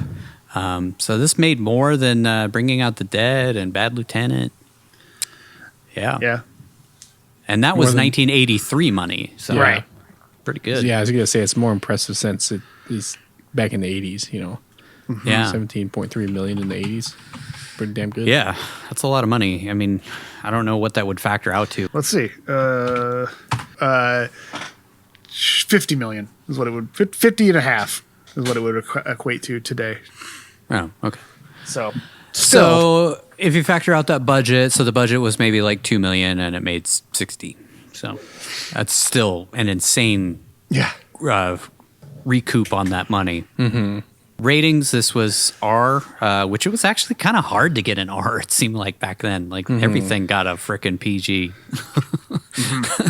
Even when there's breasts and cursing, it seemed like it got a PG. But yeah, hard R just because of the nudity and the cursing, I believe. So that's 12 R rateds now. So our R ratings have way outpaced any of the other ratings, which leads us to the kill tracker. Yeah, I'll be honest, guys. I was not expecting this. He had over 100 kills in this film. I'm just joking. Nah, as you could imagine, no kills. So we're still sitting at 71. And he did not die. So still 9 deaths. And no resurrections, obviously. It's a light 80s, load on this one. Yeah, 80s teen comedy. So what did you think? Let's rank this film on the Cageometer. Vincent, Vinny, are you queer? Vincent, Vince, where does Valley Girl from 1983 rate on your Cageometer? Oh man, like I shared earlier, this film had a lot of negative memories around it for me, just because I had a friend that just beat it into the ground when we were younger. Literally. Yeah, literally. But I'm glad that I've had time separation from it. Rewatching it, I was expecting to hate it like I did back then. But I actually found myself enjoying it for the most part. Mm-hmm. It's definitely not something I would personally go back and watch over and over again. I guess I just don't have that nostalgia for it. So I'll give it a 6. I think for 80s, very good 80s comedy, like it fits that.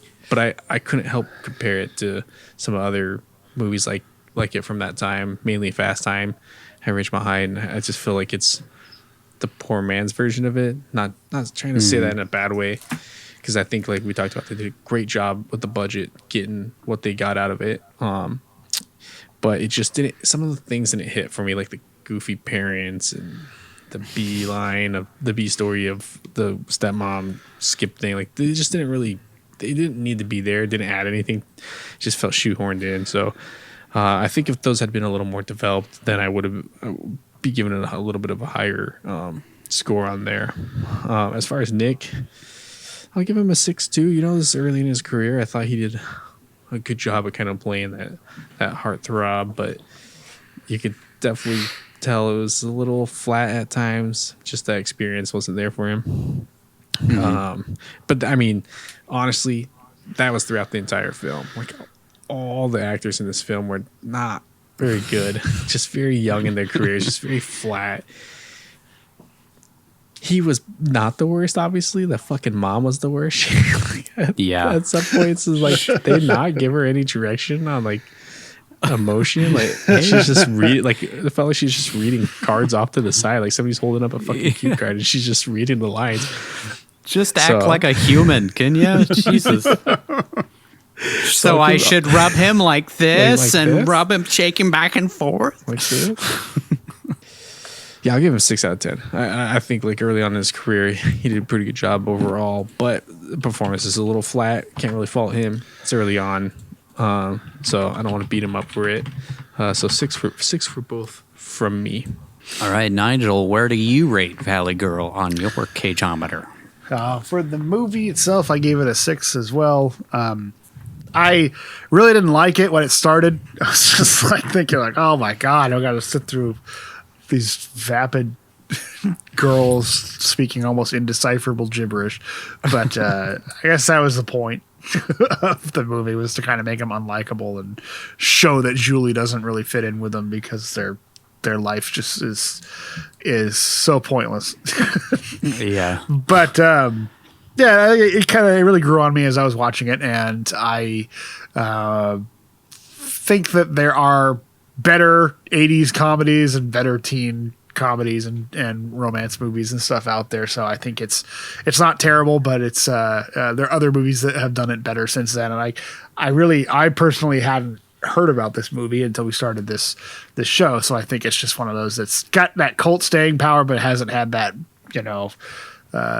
risky business level of fame or something, or Fast Times at Ridgemont High or any of those other movies from around the same time that were a lot more successful. Yeah.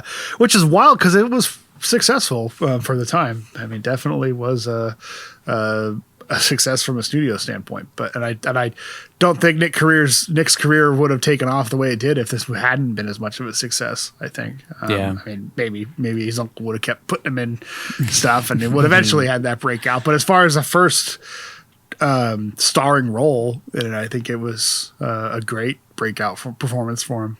Yeah. I didn't like that the conflict throughout the whole movie kind of felt pretty forced. Like it was basically driven by the teen characters' own drama and stuff within themselves, which I guess is realistic from a high school, yeah. But it's not necessarily what you want to see in a movie. It's sort of like, okay, I mean, maybe I'm too old now and I don't care about that stuff as much, but I can remember a time where, things were that stupid and pointless, and who you're dating meant the end of the world, and was serious business. But it seems kind of at odds with how adult this movie is in some ways. Yeah. Like, the amount of swearing and nudity and stuff in it, and some of the subject matter. Like there's a poignant moment when she's talking to her dad and he's giving her advice about like be with who, look at who you are and who you want to be and use that to determine who you want to be with. And there's nothing wrong with somebody who looks differently or dresses different or acts different, heart wants what the heart wants. Like that's a good heartfelt message. And then she does the opposite. But whatever. That's another teen thing, I guess. Yeah. I think she even mentions like, God, why can't you guys just punish me like every other parent? Like her parents being so accepting was just so weird because no matter what, your kid's gonna want to rebel and and break away. So you can have the coolest parents. Yeah. Makes it less fun for her.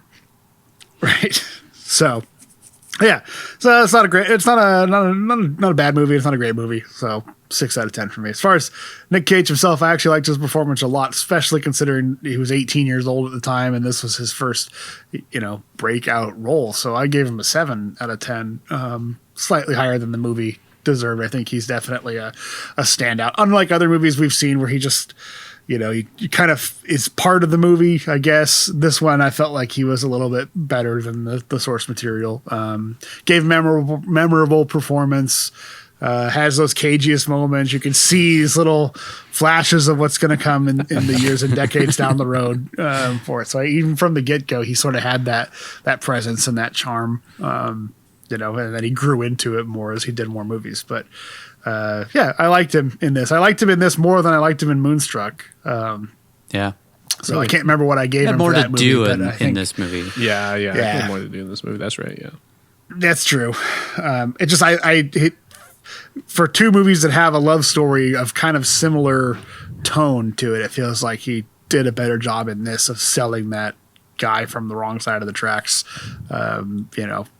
He definitely he's doing all this creepy stuff. It doesn't come across as creepy as much. It does seem more endearing, and maybe like he said, it's because he had a crush on the co-star. So maybe a lot of that wasn't acting; it was him genuinely trying to show his affection. So I think that helps. It gives that charming quality to it.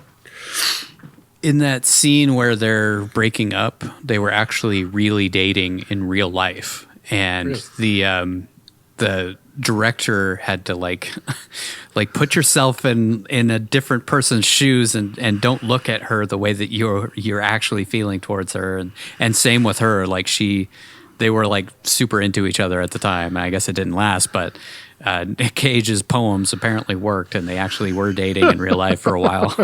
Nice. So maybe that is. I mean, I feel like there's that connection there between the two of them in the movie, is despite as weird as the situation is. So they have that chemistry.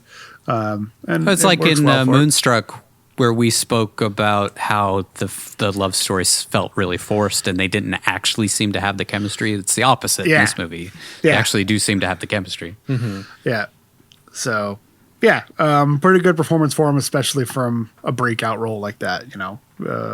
You can see the makings of a star, and his natural talent that he has there. So, on mine, I was a little more harsh. I gave it a 5 out of 10, just because the whole creepy stalker thing kind of took me out of it a little bit. Like I get it, it's fun and goofy, but like if you start examining it at all, it's like, holy shit, this is like psychotic behavior.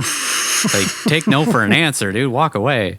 But that was like what drove the entire third act, and also Julie's, like, everybody in her life, even her friend, the girl who played Dottie in Pee-wee's Big Adventure, was kind of like steering her towards being with Randy, and the other friends weren't. But like the people that she actually, you can tell, genuinely respects their opinion, were like, go with Randy, go with who you love. And she was just like, nah, I'm going to be with Tommy. And it was so weird because it was like the scene before was her with her dad, and then she's at the diner and she's like, yeah, I'm going back with Tommy. So there was some stuff like that. The parents threw me out of it. The mom especially threw me out of it. I was just like, dude, pick somebody who can act at least. Or like, so she only got like 5 lines in the movie. Yeah, but she's in a lot of other things. I guess this was kind of like the beginning of her acting with dialogue. She had been in other stuff where she was just kind of eye candy. And I think that's kind of what they were going for in this movie too, is like, when she's in the yoga pants and all that stuff and doing her stretches in the front room. I think it was more of, playing to the exploitation side of things. But she was so bad that I got to take it down a notch just because of her. And then the B plot of the creepy stepmom hitting on the 17-year-old kid, which is, that's what we're supposed to assume, right? We never even find out what year these kids are in, so they might be like freshmen. Who the hell knows? It's like trying to bang a 15-year-old. They're going to prom. I guess that's true. Yeah, okay. Going through driving school, so I assume 15, 16. Driving school. And then junior prom, so... Is it junior prom? Yeah, it said junior prom on there. Okay. So correctly. They are like 17. Yeah, so they're like 16, 17. So she's trying to get with Skip, who's 17 years old. And she looks like she's like 25, but I got to assume that she was supposed to be like 30 something. Yeah. Well, so that was creepy. I don't know. Susie's mom's got it going on. Yeah. She was super hot. I get it. But yeah, and then the weird like scenes of them both kind of being like into it and then reluctant and then into it and reluctant. And I don't know. It was weird.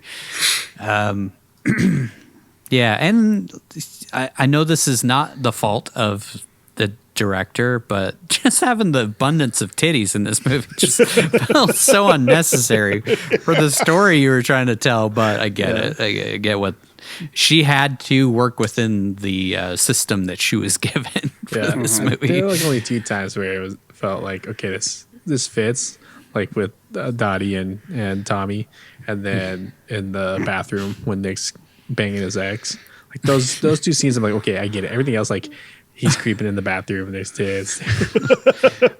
And the scene with Skip and Susie in the shower. like, Yeah, but that was like, I think that one was, she's behind like fogged glass. You see them together in the bed. Like you actually see her breasts in that scene too. Yeah. I gotta go back and research because I thought like it was all kind of like covered. Yeah, but I guess I looked away when they showed her boobs. Damn it. I was disgusted. Oh God, I can't see this. Oh. But yeah, I mean, like I said, like I didn't like it the first time, but I actually it started to really grow on me the second time, and I started seeing more of like why people love this movie and why it's endured. And they made a remake. We haven't even talked about it, but there was a remake in 2020 that was. It was like, it's a musical like, remake. Why? Apparently. Why? Yeah. But Called like Cats though is weird. You can see it's endured for a long, long time. I mean, to the point where they're remaking it. Almost 40 years later. So I get it. But, there were some things I didn't love about it. So I think a 5 is fair. Nick Cage, I gave a 6. Not going to be quite as generous as Nigel, but I do feel like he was the breakout in this movie. And kind of the character that really draws you in, because I feel like Julie is kind of, I don't know, she's a little bland through the movie. Bland. Very bland. Tommy was just kind of like, he was aggressive for the point of being aggressive, and that's what teen comedies did back then. But Nick Cage really draws you in of like, this is a real person and actually felt genuine. The reason I'm giving him lower scores though is all those little weird moments of like his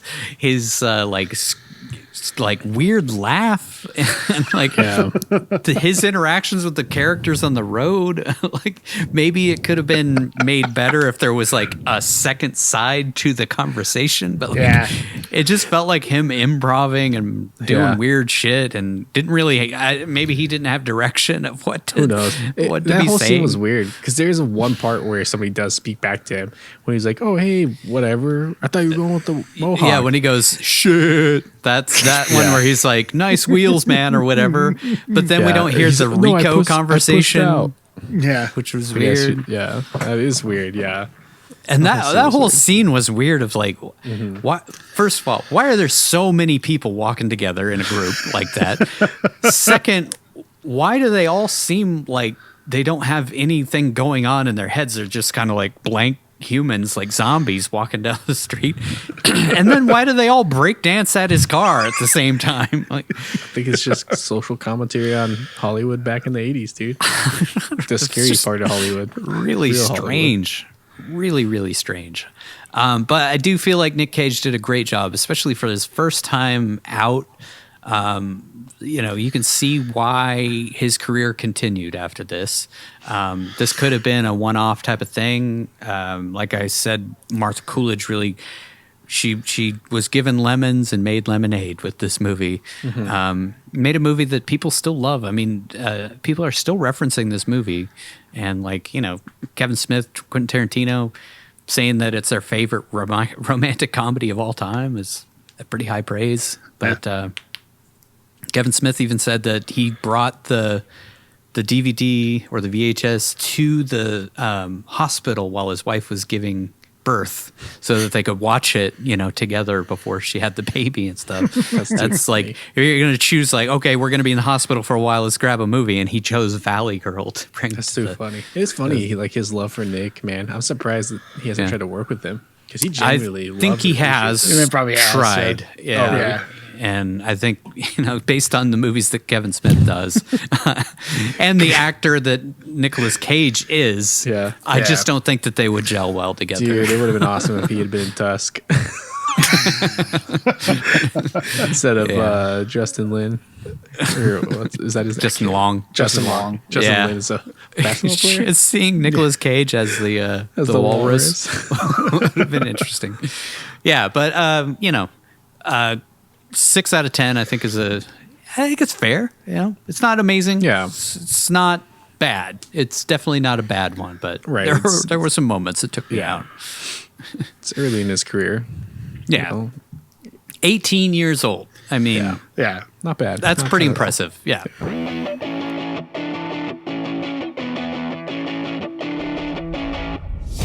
Here it is, the moment you've all been waiting for. These are the cagiest moments of the film.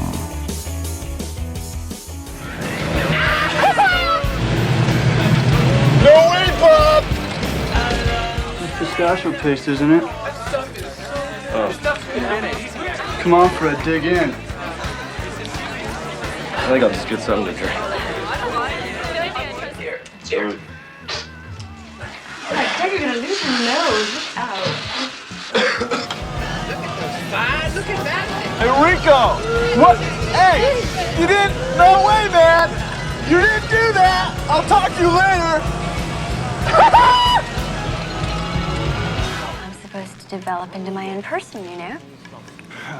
Oh, well, that sounds good. There's nothing you and I won't do.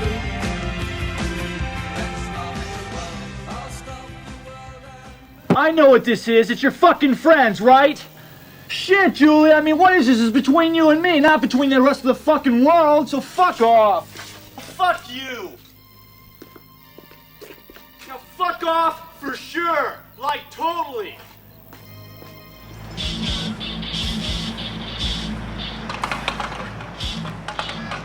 I don't give a fuck.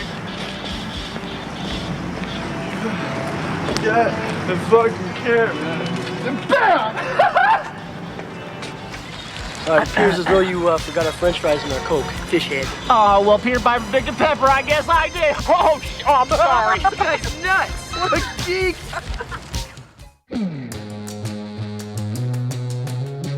That's it for this episode of One Cage at a Time. As always, be sure to drop us an email at onecagepodcast@gmail.com to let us know if we missed anything or hit us up with suggestions to improve the show, comments, compliments, or simply to gush about the legend that is Nicolas Cage.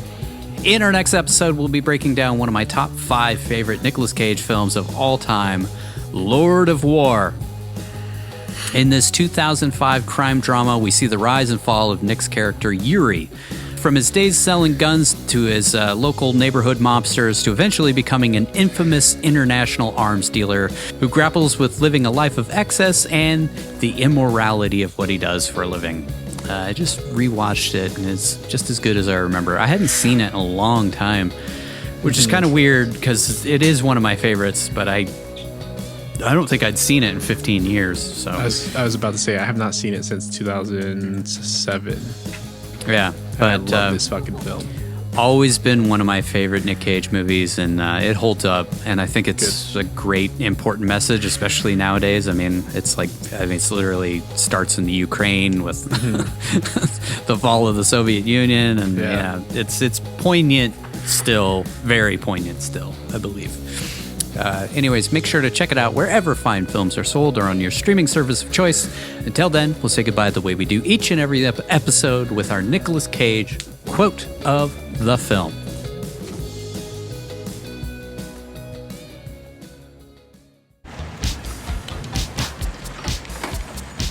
Oh, bitch, and is this in 3D? No, but your face is. Thanks for listening to One Cage at a Time. Visit us online at onecageatatime.com or follow us on the social media platform of your choice for more Nicolas Cage goodness. Don't forget to like and subscribe to our YouTube channel. And if you really like the show, become a member of our Patreon where you can download unedited and ad-free episodes as well as listen to our follow-up show, Back into the Cage, where we re-examine each movie to discuss what we missed the first time around, answer listener questions, and wax poetic about the man, the myth, the legend that is Nicolas Cage.